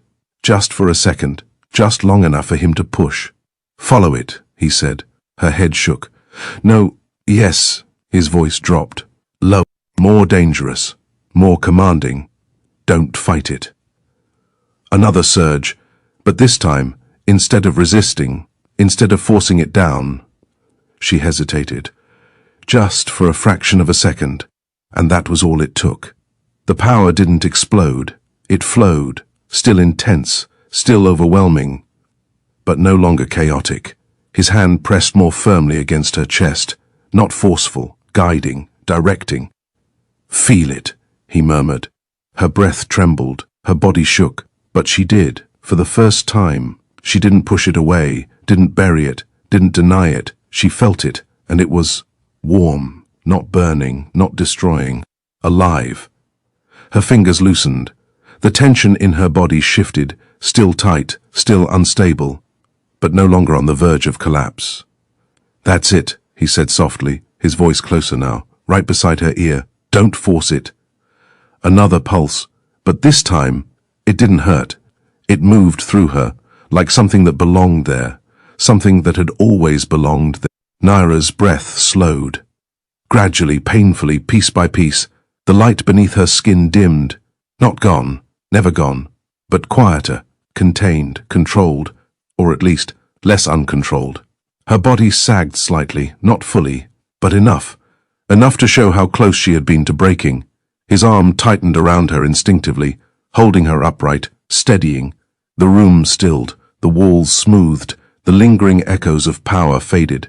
Silence returned. Heavy, but no longer suffocating. Naira stood there, breathing, alive, changed, and very aware of him, of the way his body was still pressed against hers, of the way his hand still rested against her chest, of the way her own hand had somehow ended up gripping his arm. Not to fight, to stay grounded. Her breath caught again, but this time, for a different reason, slowly, carefully, she became aware of every point of contact, too many, too close, too intimate. Her fingers loosened, just slightly. His didn't, not immediately, because he felt it too, that shift, that awareness, that dangerous, quiet moment where everything changed. When he finally moved, it wasn't abrupt, wasn't distant. He released her gradually, his hand sliding from her chest, his arm loosening around her. But even as he stepped back, that invisible thread between them pulled tighter, stronger than before, no longer subtle, no longer deniable. Naira turned, slowly, her breathing still uneven, her body still trembling, though now from something far more complicated than fear. Their eyes met, and this time, there was no pretending, no denial, no distance left to hide behind. You felt it, he said, not a question. Her throat tightened. Yes. The word barely made it out. His gaze darkened. Not with danger, with something far more complicated. Good. Naira's pulse kicked. Good? She repeated, disbelief cutting through the lingering haze. You didn't break. The words landed differently. He wasn't mocking her, wasn't testing her. He was stating a fact. You didn't lose yourself. A pause. Then, you held it. Her chest rose slowly, fell. Something inside her shifted again. Not violently, not chaotically, but undeniably. Because he was right, she had. For the first time, she hadn't buried it, hadn't run from it. She had felt it, and survived. Her gaze dropped briefly to her hands. They were still shaking, but not from fear, from something else, something new. When she looked back up, he was watching her differently. Not like prey, not like a puzzle, something closer to recognition, respect. and something darker beneath it, something that had nothing to do with power, everything to do with her. "You're not what they made you," he said quietly. The words settled into her bones, deep, lasting. Naira swallowed. "And what am I then?" Her voice was softer now. Not weak, just real. His gaze held hers, unwavering. Something they couldn't control. A beat. Then, his voice dropped. Lower, more dangerous, and something I'm not going to let them take back. The meaning was clear, unmistakable, possessive, protective, terrifying. Naira's pulse spiked again, because part of her wanted to reject that, to fight it, to push him away and reclaim what little control she still had. But another part, quieter, darker, newly awakened, didn't want him to let. And that was the most dangerous thing of all. Naira did not sleep. She sat on the far edge of the room, if edge was even the right word for a place that refused to obey boundaries, and watched the light shift in slow, unnatural patterns across the seamless walls. Time passed here, but not the way it did in the human world. There was no dawn, no night, no rhythm she could anchor herself to, only that quiet, endless awareness that she was no longer where she belonged. Not that she had ever truly belonged anywhere. Her fingers curled slowly against her knees, steady, controlled, except they weren't, not entirely. A faint tremor still lingered beneath her skin, not weakness, not fear, something else, something new, something that had not gone away since it woke. The power, her power. It hummed faintly now, like an echo of what had happened earlier, not raging, not breaking through her control, but present, always present. Naira exhaled slowly. In, out, focus. She needed to think. Not spiral into whatever this unraveling was becoming. Think, the order, the mission, the truth he had told her. Her jaw tightened. No, not truth, not yet. She would not accept it so easily, could not, because if she did, everything would collapse, her past, her purpose, her identity, all of it reduced to something manipulated, engineered, used. Her stomach twisted. She forced the thought away. Focus, escape. That was the only thing that mattered now, not him, not the power. Not the way her body still remembered the heat of his hand against her chest. Naira's breath hitched. She shut her eyes briefly. No, not that, anything but that. She stood abruptly. Movement, action. That was what she understood, what she could control. The room shifted slightly as she moved, almost imperceptibly, but enough that she noticed, responding, watching, waiting. She ignored it. Her gaze moved to the door, still closed, still seamless, still. Her steps slowed, because something felt different. Not in the room, in the air. A tension, subtle, but there. Her instincts sharpened instantly. Predator awareness. Something was wrong, not with him, with outside. Naira stilled completely, listening, not with her ears, with everything else. The power beneath her skin stirred, reacted, not to him, to something farther away, something familiar. Cold dread slid through her veins. No, she was. He felt it the moment she did. Of course he did. The door behind her didn't open. It parted, silently, seamlessly, as if the room itself had made the decision. Naira didn't turn immediately, didn't need to, she already knew. The shift in the air, the weight of his presence, the way that invisible thread between them tightened without warning. He stepped inside. "Something's coming," she said before he could speak. Her voice was low, tight, certain. He stopped, just behind her. Close enough that she felt the change in the air, the quiet pull of his magic brushing against her awareness. "You feel it," he said, not surprise, recognition. Naira turned then, fast, her eyes locked onto his. Yes, no hesitation, no denial, not anymore. His expression darkened, not in amusement, not in control, in calculation. "What is it?" she asked. He didn't answer immediately. His gaze had already shifted, beyond her, beyond the room, beyond the palace itself, seeing something she couldn't. Not yet. But she felt it. That was enough. That was worse. "The order," he said finally. The words dropped like a blade. Naira's breath caught. Hard, fast, too fast. They would. His interruption was immediate, sharp, final. Her mind raced. No, that didn't make sense. They had sent her. They were waiting for... Unless he was right. unless this had never been about success, unless... Her stomach twisted violently. They think I failed. He looked at her, really looked at her. You did.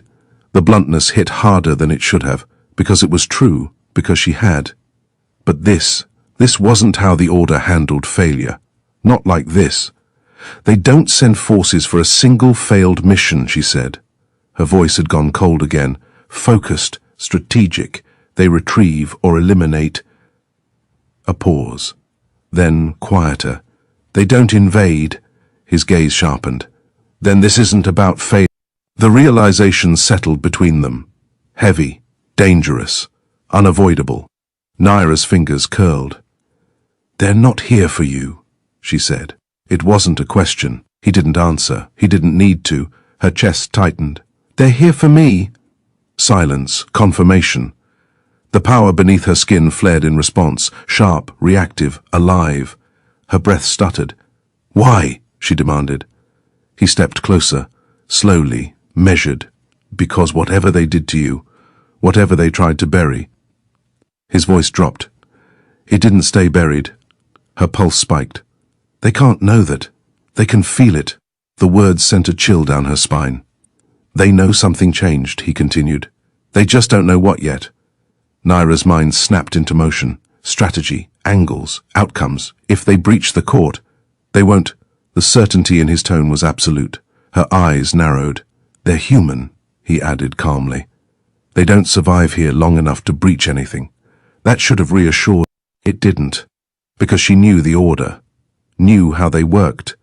Knew what they were capable of. They wouldn't come unprepared, she said. A beat. Then, they never do. His gaze held hers, and for the first time, there was no dismissal in it. No underestimation, just acknowledgement. Then we find out what they brought with them, he said. We. The word landed differently now. Not command, not possession, something closer to alignment. Naira didn't comment on it.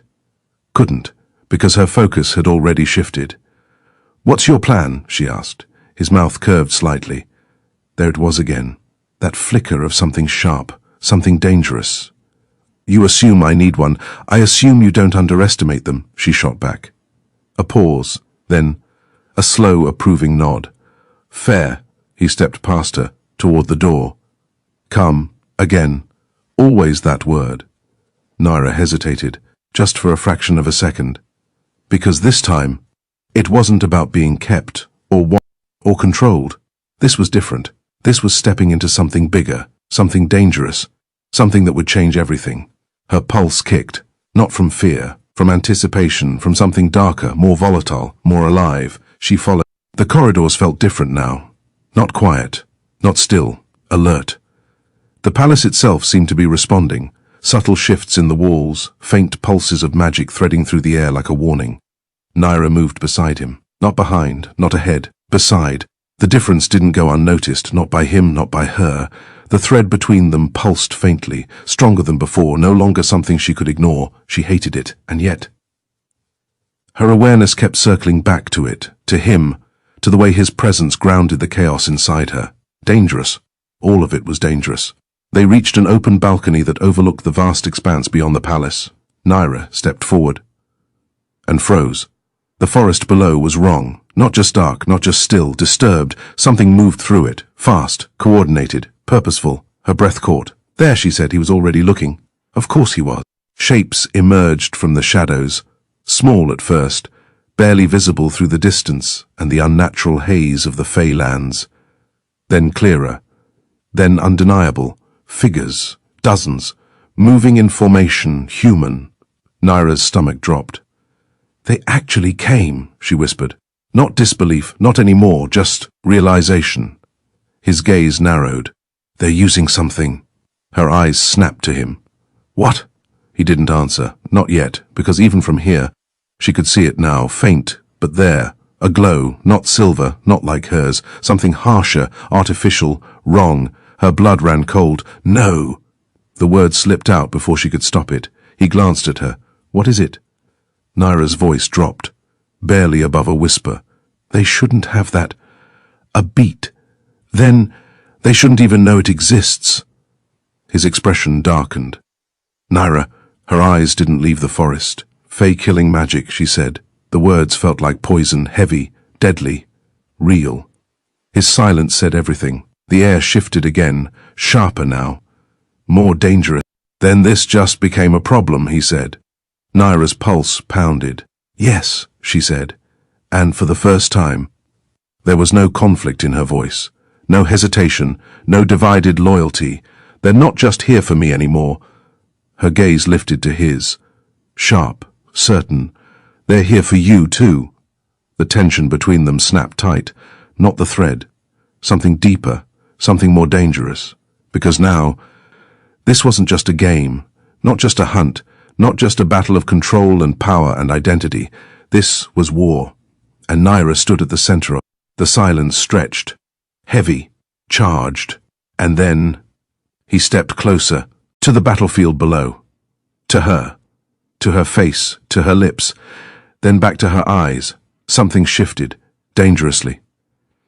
You can still run, he said. The words were quiet, unexpected. Naira blinked, thrown. What? His expression didn't change. You know their patterns, their tactics. A pause. You might make it past them. The offer hung there. Real, possible, freedom, escape, a way out. Naira's pulse kicked, once hard, because for a second, just a second, she considered it. Running, leaving, surviving, going back. Her stomach twisted violently. Back to what? The order? The lies? The control? The truth they had buried inside her? Her gaze hardened. No. The answer came without hesitation, without doubt. Something in his expression shifted. Subtle. But there. You're choosing this, he said. It wasn't a question. Naira held his gaze. Yes. The words settled between them.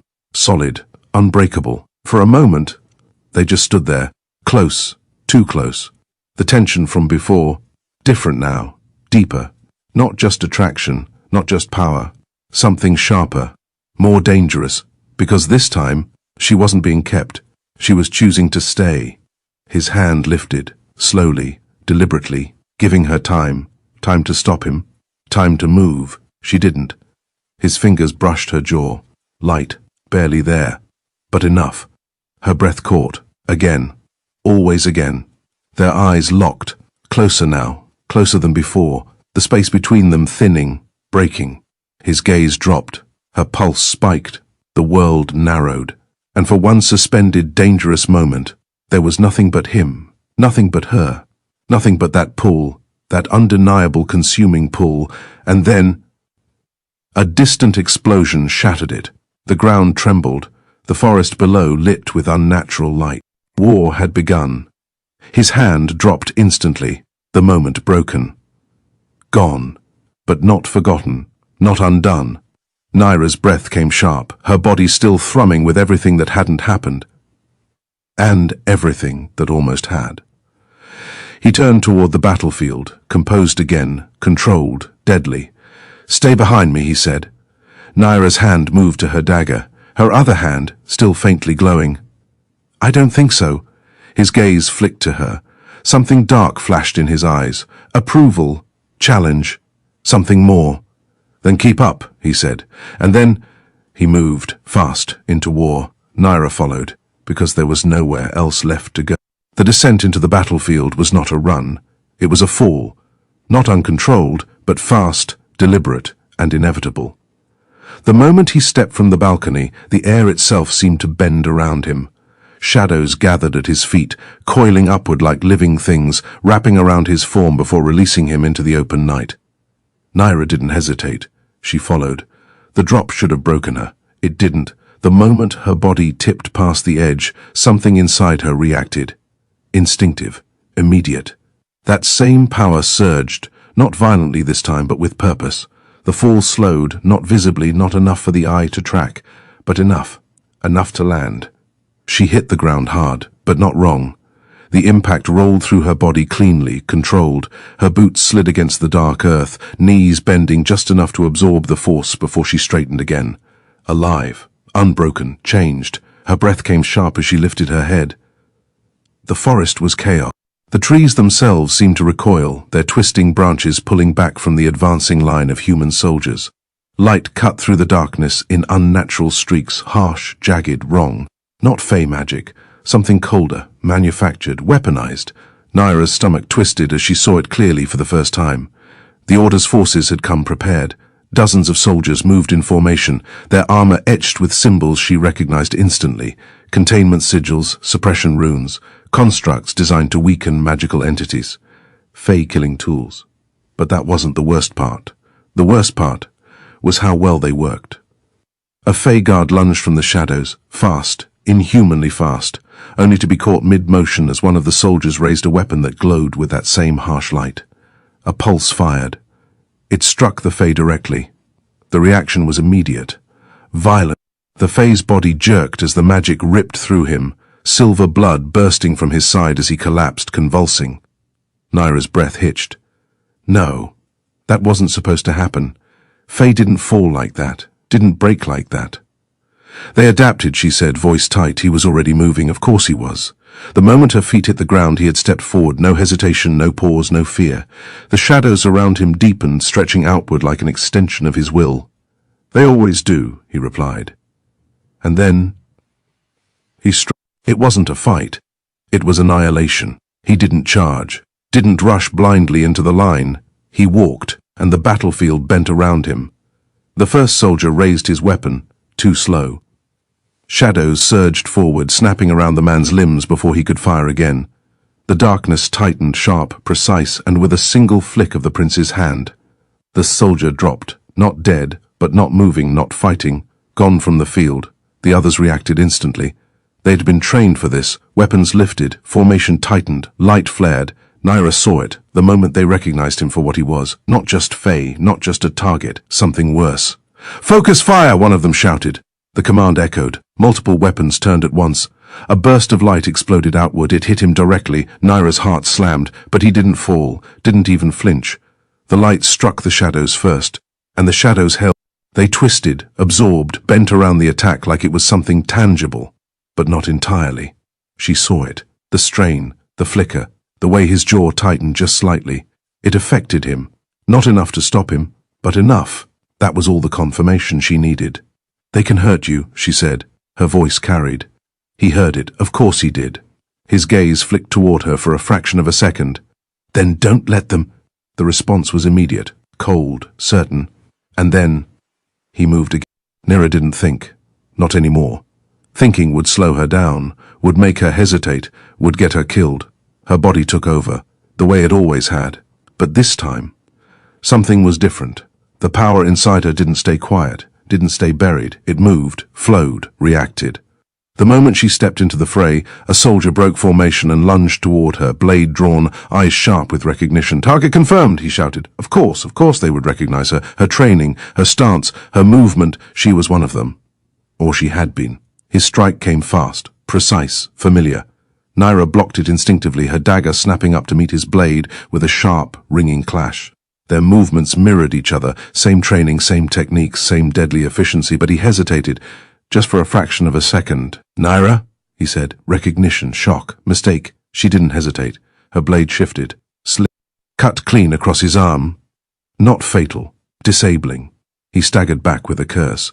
"What are you?" "I'm not yours," she snapped. The words came out sharper than intended, more personal, more real.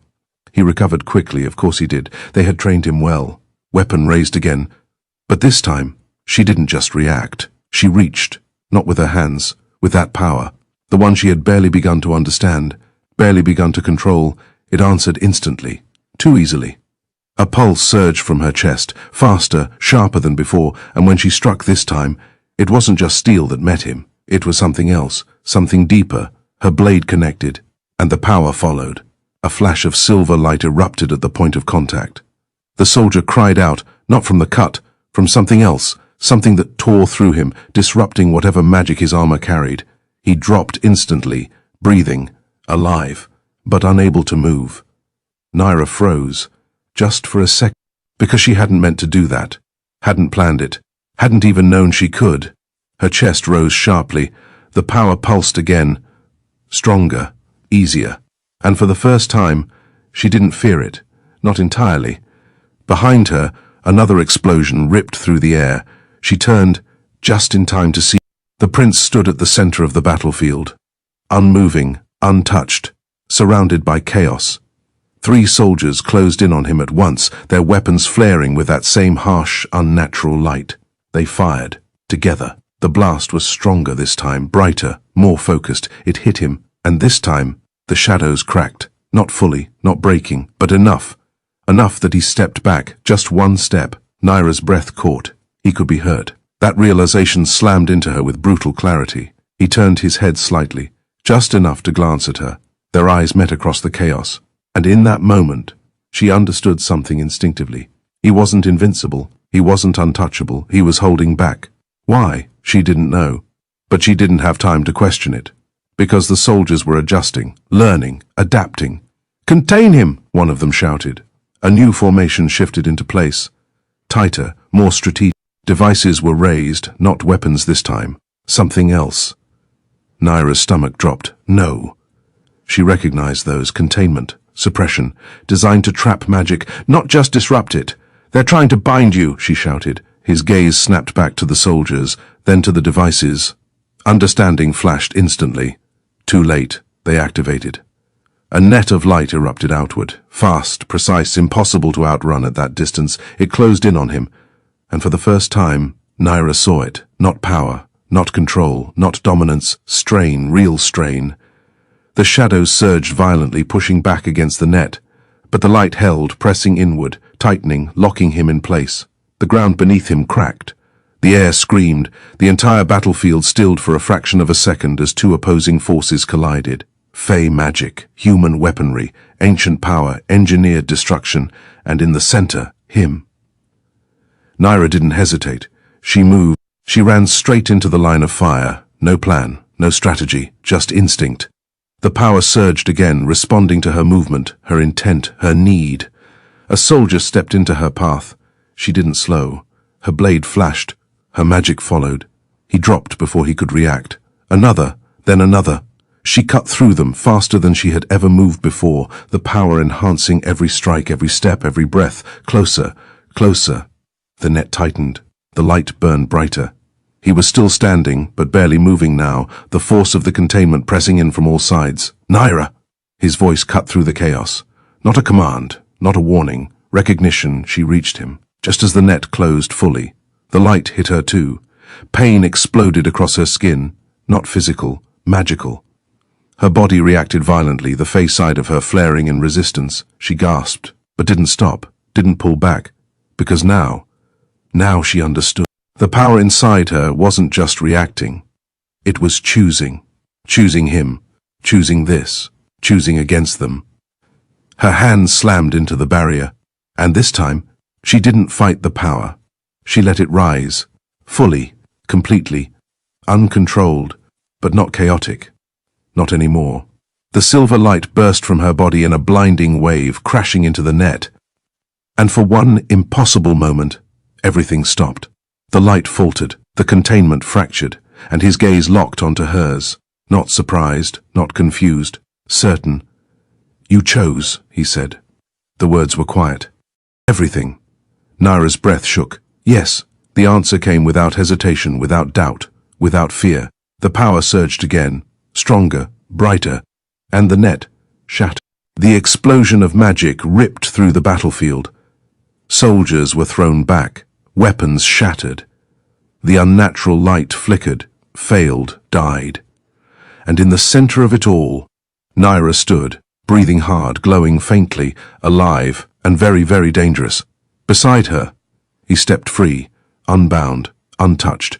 His gaze never left hers, not for a second, not even as the battlefield shifted, not even as the remaining soldiers began to retreat. Because something had changed, not just in the fight, not just in the outcome, in her, in them, in what this had become. "You shouldn't have done that," he said softly. Naira's chest rose, fell. "I know." A pause.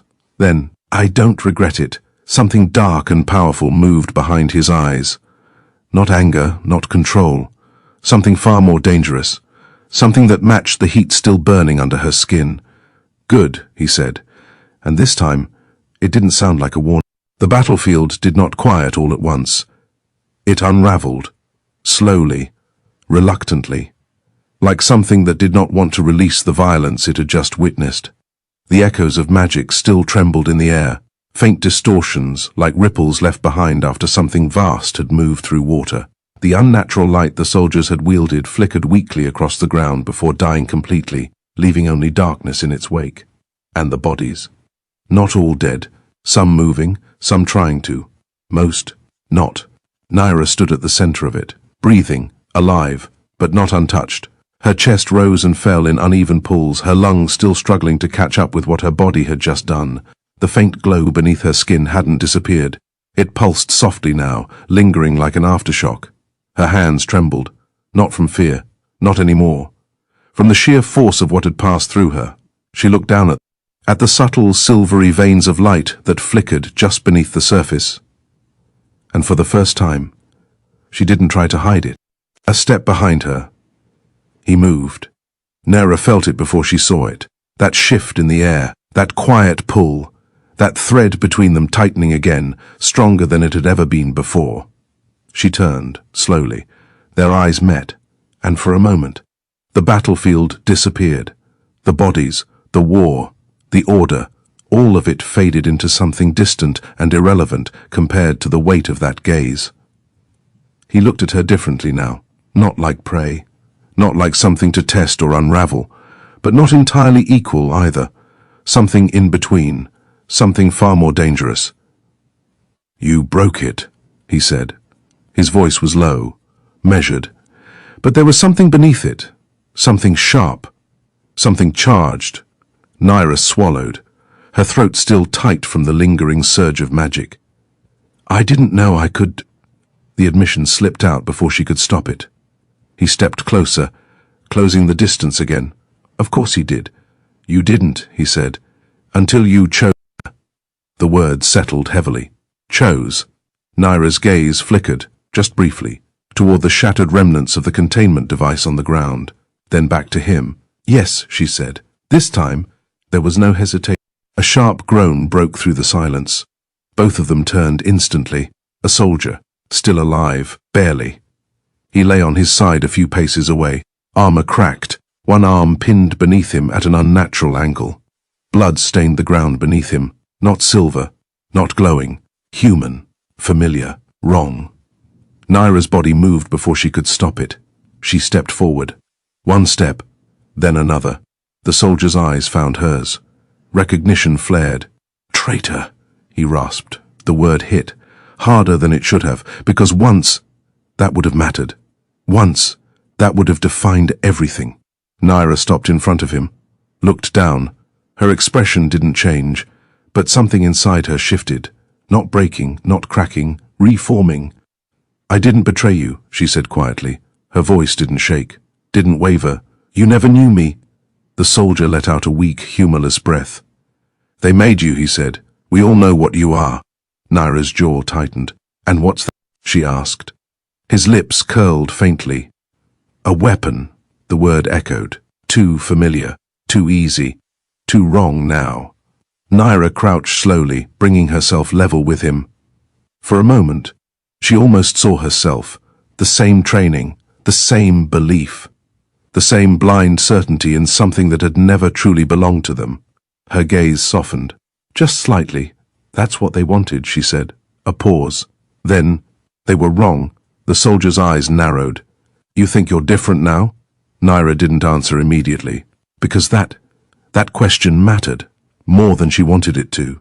She thought of the power, the choice, the way it had responded to her.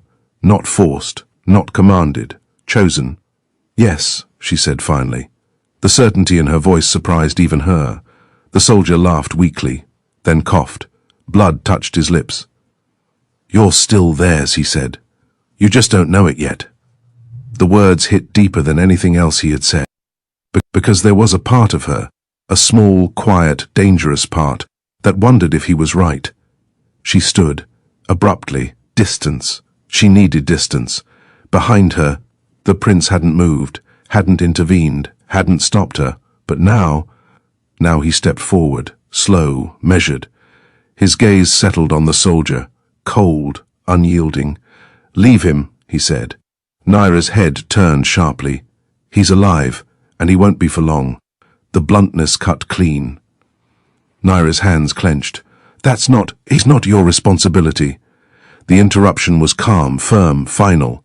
She turned fully toward him now. Something flaring again, not power. Emotion. "He's one of mine." The words came out before she could stop them. Silence followed, heavy, sharp. The prince's gaze darkened. "No," he said quietly. The correction landed hard. "He's one of theirs." Naira froze. Because that was the truth she didn't want to face. The line she hadn't fully crossed. Not until now. Just slightly. Her gaze flickered once more to the soldier, then back to him. "I won't kill him," she said. It wasn't defiance. Not entirely. It was a boundary, a line she chose to draw. The prince studied her, long, carefully. Then he nodded. "Once. Then we leave him. Not mercy, not cruelty. Choice. Her choice. And he allowed it. That mattered more than she expected. The remaining soldiers had retreated, those who could. The forest was quiet again, but not peaceful. Never peaceful. Not anymore. The sharp edge of battle dulling, leaving something else in its place. Weight. Reality. Consequence. "They'll come back," she said. He didn't deny it. Yes, no hesitation, no illusion of safety. Her gaze hardened. "They won't stop. Neither will we." The response was immediate, certain. Naira turned toward him. "There are more of them," she said. "More weapons. More like that." Her voice dropped. "They'll escalate." He stepped closer again. Not invading, not forcing, just there. "So will we." The words carried a different weight now. Not just confidence, not just power. Strategy. War. Naira's chest tightened, because she understood what that meant, what this would become. Not just a battle, not just a conflict. Something large, something that would consume everything in its path. "You don't know them like I do," she said. His gaze held hers. "And you don't know what you are capable of yet." The words struck deeper than he intended, or maybe exactly as he intended. Naira looked away. Just for a second, because she didn't know. Not really, not yet. And that uncertainty was dangerous. The wind shifted. Subtle, but enough. The scent of iron lingered in the air. The remains of battle, the echo of violence. Naira's body finally began to feel it. The exhaustion, the strain, the aftermath. Her shoulders sagged, just slightly, barely noticeable. But not to him. His gaze sharpened. "You're unstable." Her head snapped up. "I'm fine." A lie. Obvious. Immediate. He stepped closer, too close. His hand lifted, then stopped, hovering, waiting, giving her the choice. That was new. That was dangerous. Naira hesitated. Just for a second. Then, she didn't move, didn't step back, didn't stop him. His fingers brushed her wrist, light, careful. But the moment he touched her, the thread snapped tight again, stronger than ever. Her breath caught. The power beneath her skin stirred, not violently, not chaotically, but undeniably. His gaze dropped to where their skin met, then lifted slowly back to her face. "You feel it," he said. Not a question. Never a question. Naira swallowed. Yes. The admission came easier now. Too easy. His grip shifted slightly, not tighter, more certain, grounding. "You're still holding it," he said. Her chest rose, fell. "I don't know how much longer I can—" The words slipped out, quiet, honest, dangerous. His gaze darkened, then softened, just slightly. "Then don't hold it alone." The sentence changed everything. Naira's breath caught again. Because that was not control, not command, not possession. That was something else.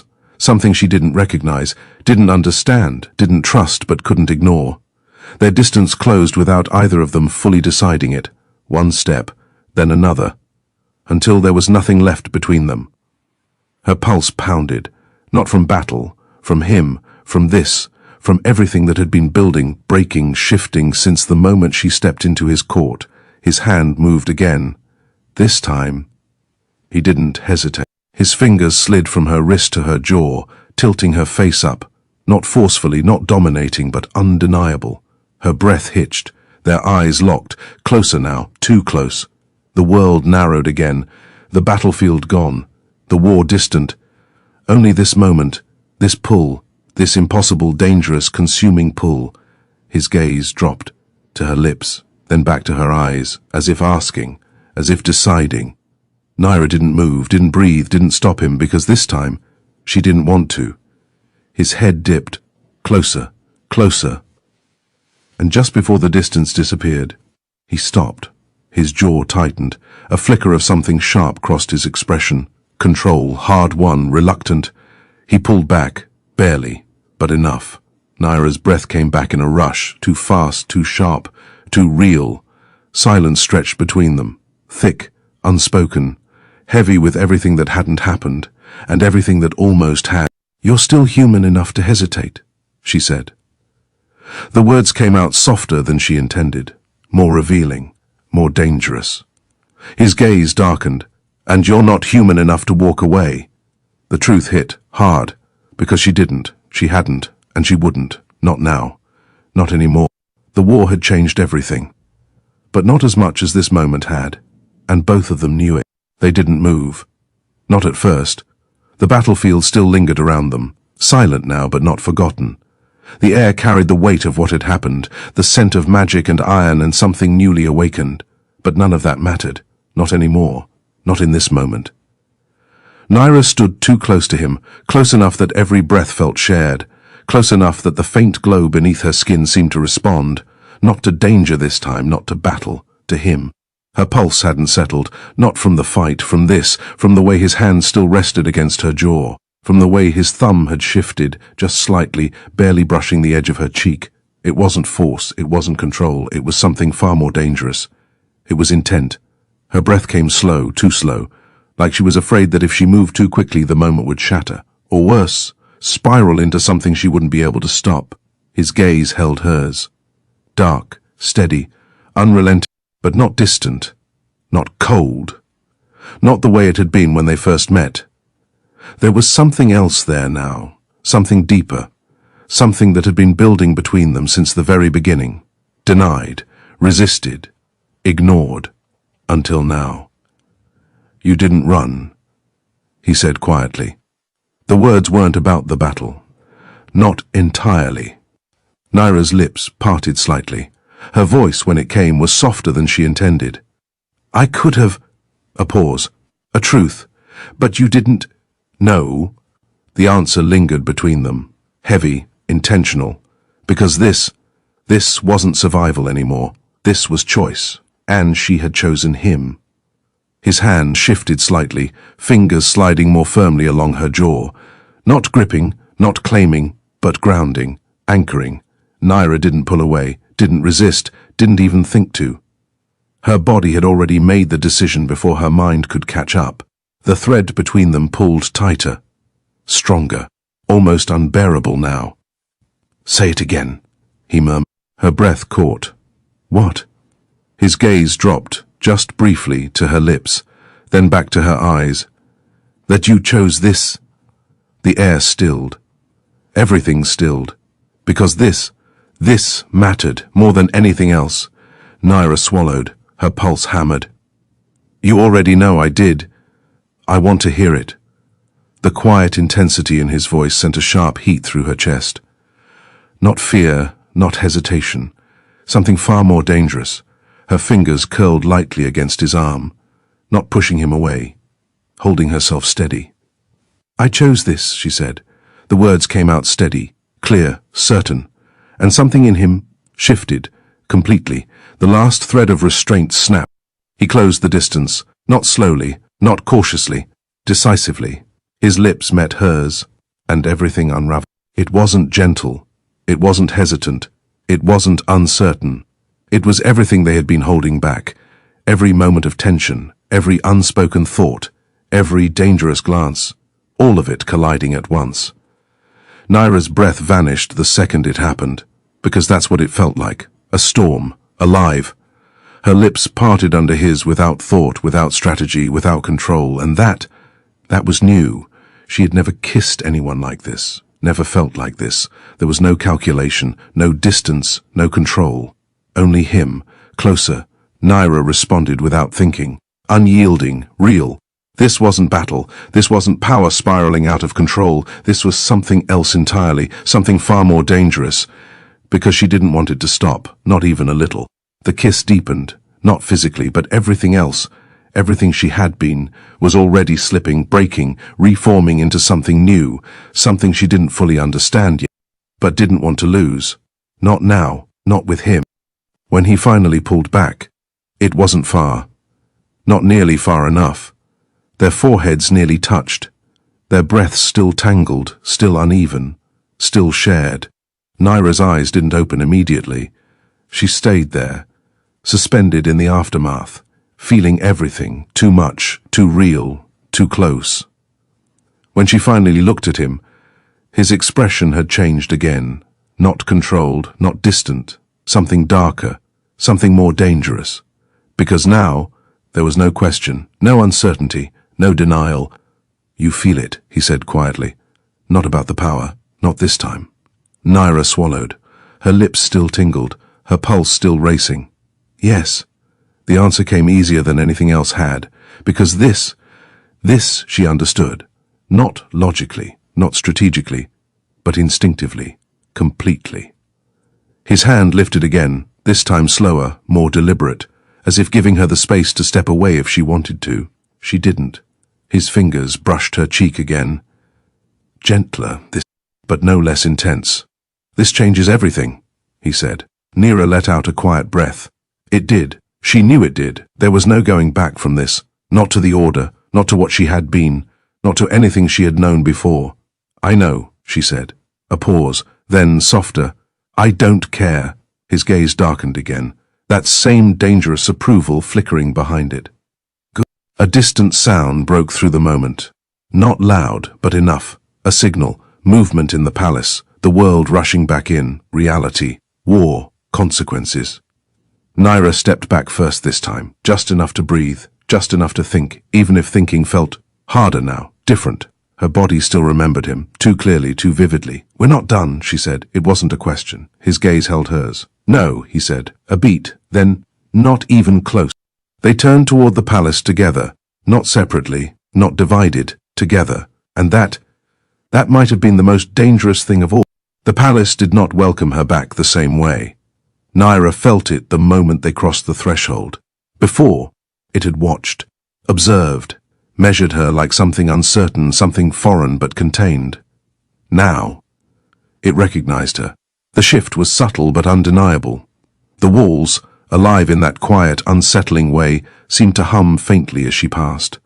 The air carried something heavier, thicker, as though magic itself had turned its attention toward her, not as an intruder, not even as a guest, as something significant. Naira slowed slightly, not enough to show hesitation, but enough to notice. "You feel it," he said beside her, not looking at her, not needing to. "Yes." Her voice was quieter now, more aware, more careful, because whatever had changed out there on the battlefield had followed them back. They did not walk alone for long. The deeper they moved into the palace, the more presences gathered, unseen at first, then gradually stepping into view.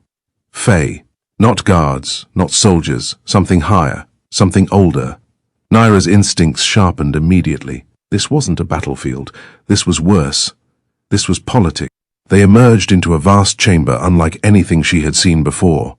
It wasn't a throne room, not exactly, but it carried the same weight, the same authority. Tall, arching structures curved overhead like frozen shadows, threaded with faint silver light. The floor beneath her feet shimmered subtly, reflecting movement not quite in sync with reality. And at the far end, they waited, a small gathering, but powerful. Naira felt it instantly. Each presence in the room pressed against her senses, not aggressively, not violently, but deliberately, measuring, judging, assessing. Her posture straightened, her expression cooled, instinct took over again, but not the assassin's instinct this time. Something new, something sharper, more aware. She stood beside him, not behind, not as something owned, but not entirely separate either, and that did not go unnoticed. A woman stepped forward first, if she could be called that. Her form was elegant, fluid, almost too perfect to be entirely real.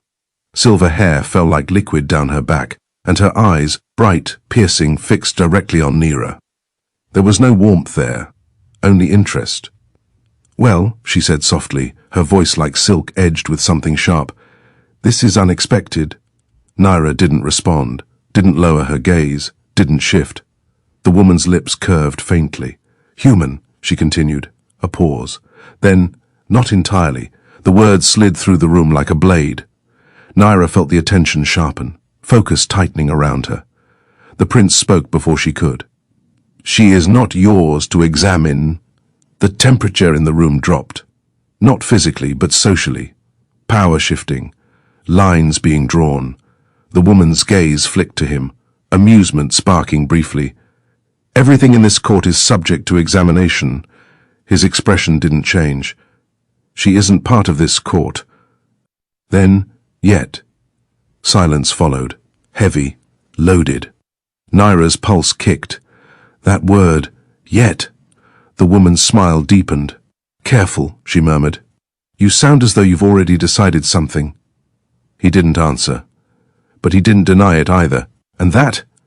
That said, enough. Another voice cut in. Lower. Colder. "Decisions like that are not yours alone." Nira's gaze shifted. A man this time. Taller, broader, his presence less refined but no less dangerous. His eyes settled on her with open scrutiny. "And yet," he added, "you bring her here after she nearly destroys a battlefield." "Destroy it," the prince said calmly. She ended it. A subtle difference, a meaningful one. The man studied her again, longer this time. And whose side was she on? The question landed clean, sharp, intentional. Nira felt it, felt the weight behind it, the expectation, the trap. Her answer mattered. More than anything she had said so far. She stepped forward. Just slightly, enough to claim the space as her own. "I chose mine," she said. The room stilled, completely, because that was not the answer they expected. Not loyalty, not denial, choice. The woman's eyes gleamed. Interest. The man's expression darkened. Dangerous. Both were right. The tension shifted again, not outward, inward, toward her. Nira felt it building, not as a threat, not yet, but as pressure. Expectation, curiosity, power brushing against power, her own magic stirred in response, not violently, but instinctively, alive. And what? Beside her. He moved, not stepping in front of her, not shielding her, but closer, close enough that their arms brushed, close enough that she felt it again, that thread.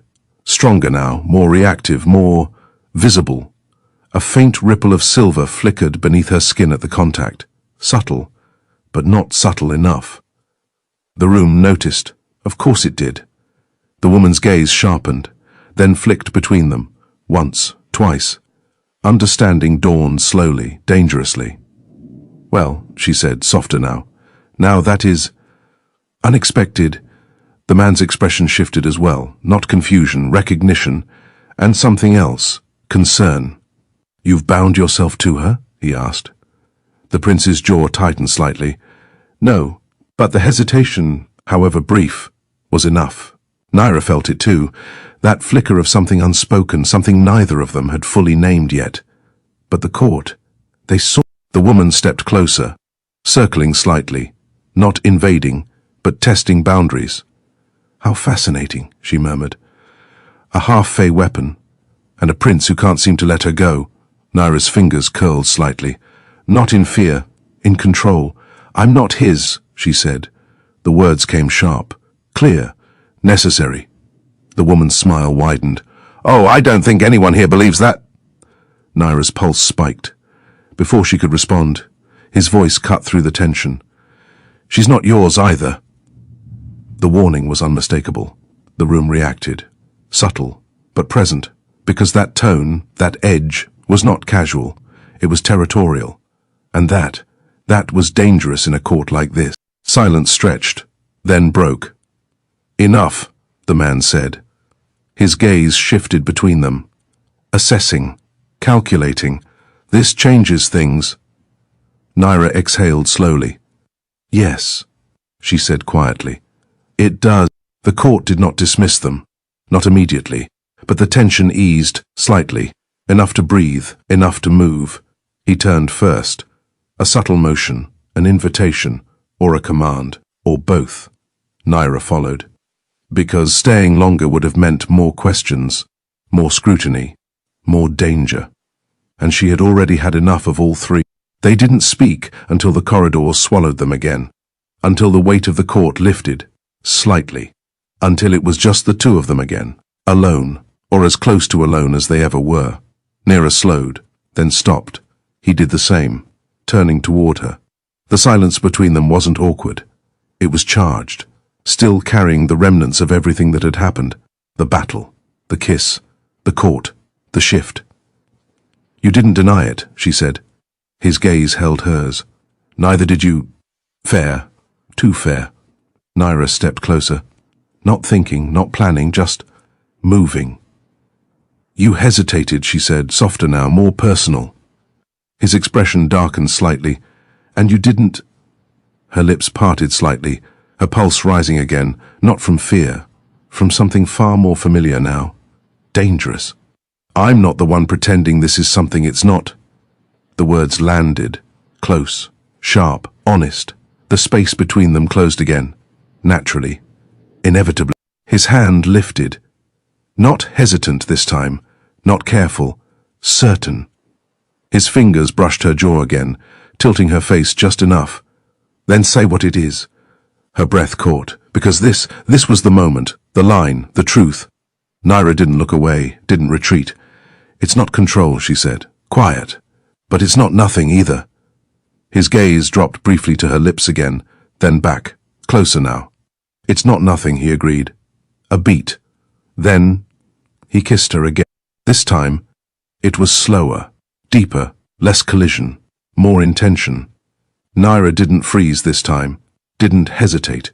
She met him halfway, her hands rising instinctively, sliding against him, pulling him closer as if she already knew how this felt. How he felt. The tension between them shifted again, not breaking, deepening, but consuming. Slowly, dangerously, intimately. When they finally broke apart, it was only just enough to breathe, foreheads nearly touching again. The world narrowed again. Just them, just this. You're going to be a problem, she murmured. His lips curved slightly. Already her breath ghosted against his. Not like this. A pause. Then, not for me. That shifted something again. His expression darkened. Not with threat. With something far more dangerous. Good, he said quietly. Because neither of them were stepping back now, and they both knew it. The palace never truly slept.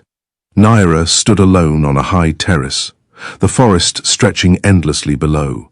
Too still, too perfect, already hiding the scars of battle. Everything had changed. The power inside her no longer fought her. It moved with her, steady, controlled, chosen. They'll try to control you. She didn't turn. I know. He stepped beside her. Close. Always close now. They won't succeed, he said. That depends, she replied, glancing at him, on whether you try to. I won't. No hesitation. That mattered more than she expected. They already asked, didn't they? She said. Yes, and you refused. I told them no. Naira exhaled slowly. That wasn't small, not here. What happens next? She asked. He stepped closer. We decide. Her pulse quickened. That's not how courts work. No, he said. Which is why this will be a problem. A small, almost smile touched her lips. You seem fine with that. I am. Silence stretched, charged, inevitable. Naira closed the distance this time. Her hand pressed lightly against his chest, feeling the steady rhythm beneath. You said I chose this, she murmured. You did. And you. I chose the moment I didn't kill you. Her breath hitched. That's not the same. It's worse. She understood. This wasn't survival anymore. This was something deeper, something dangerous. His hand lifted to her jaw, no hesitation now. Then say what this is. Naira held his gaze. It's not control, she said softly. But it's not nothing either. It's not nothing, he agreed. Then he kissed her. Slow, deep, intentional, no collision this time, only choice. Naira leaned into him fully, her hands gripping his shoulders as the world narrowed to breath, warmth, and the steady pull between them. Her power didn't surge. It settled, like it belonged here, with him. When they pulled apart, their foreheads nearly touched. "You're not going back," he said. "No." And "They'll come again. They will." Her gaze hardened. "Good." A flicker of dark approval crossed his expression. "We end it next," he said. Naira nodded. Because now, there was only one ending left. There was no dawn, only tension. Naira felt the attack before it came. "They're closer," she said. "Where?" he asked. "Everywhere." By the time they reached the terrace, the forest was glowing again, harsh, unnatural light stretching in every direction. But this time, it was worse. "They brought everything," Naira said. Large constructs loomed among the soldiers, feeding power into their weapons. "They're anchoring the magic," she added. "If those stay active, we lose the defenses, then we destroy them." The first blast hit. The barrier cracked. The second, it broke. "Stay inside," he ordered. "No. This isn't a test, I know." Another blast tore through the forest. The war had arrived. Naira stepped forward, taking his hand deliberately. "You said we end this," she said. "I'm not hiding." His gaze held hers. "You won't hold back." "I'm not planning to." That was enough. They moved together. The battlefield was precise, controlled. The order had adapted. Naira didn't hesitate. This time, her power answered instantly. She moved through soldiers with sharp, controlled strikes, silver light cutting through their weapons and armor. Behind her, his shadows tore through entire formations, but the construct still stood. "Naira!" he called. "That one!" She ran. The closer she got, the stronger the interference.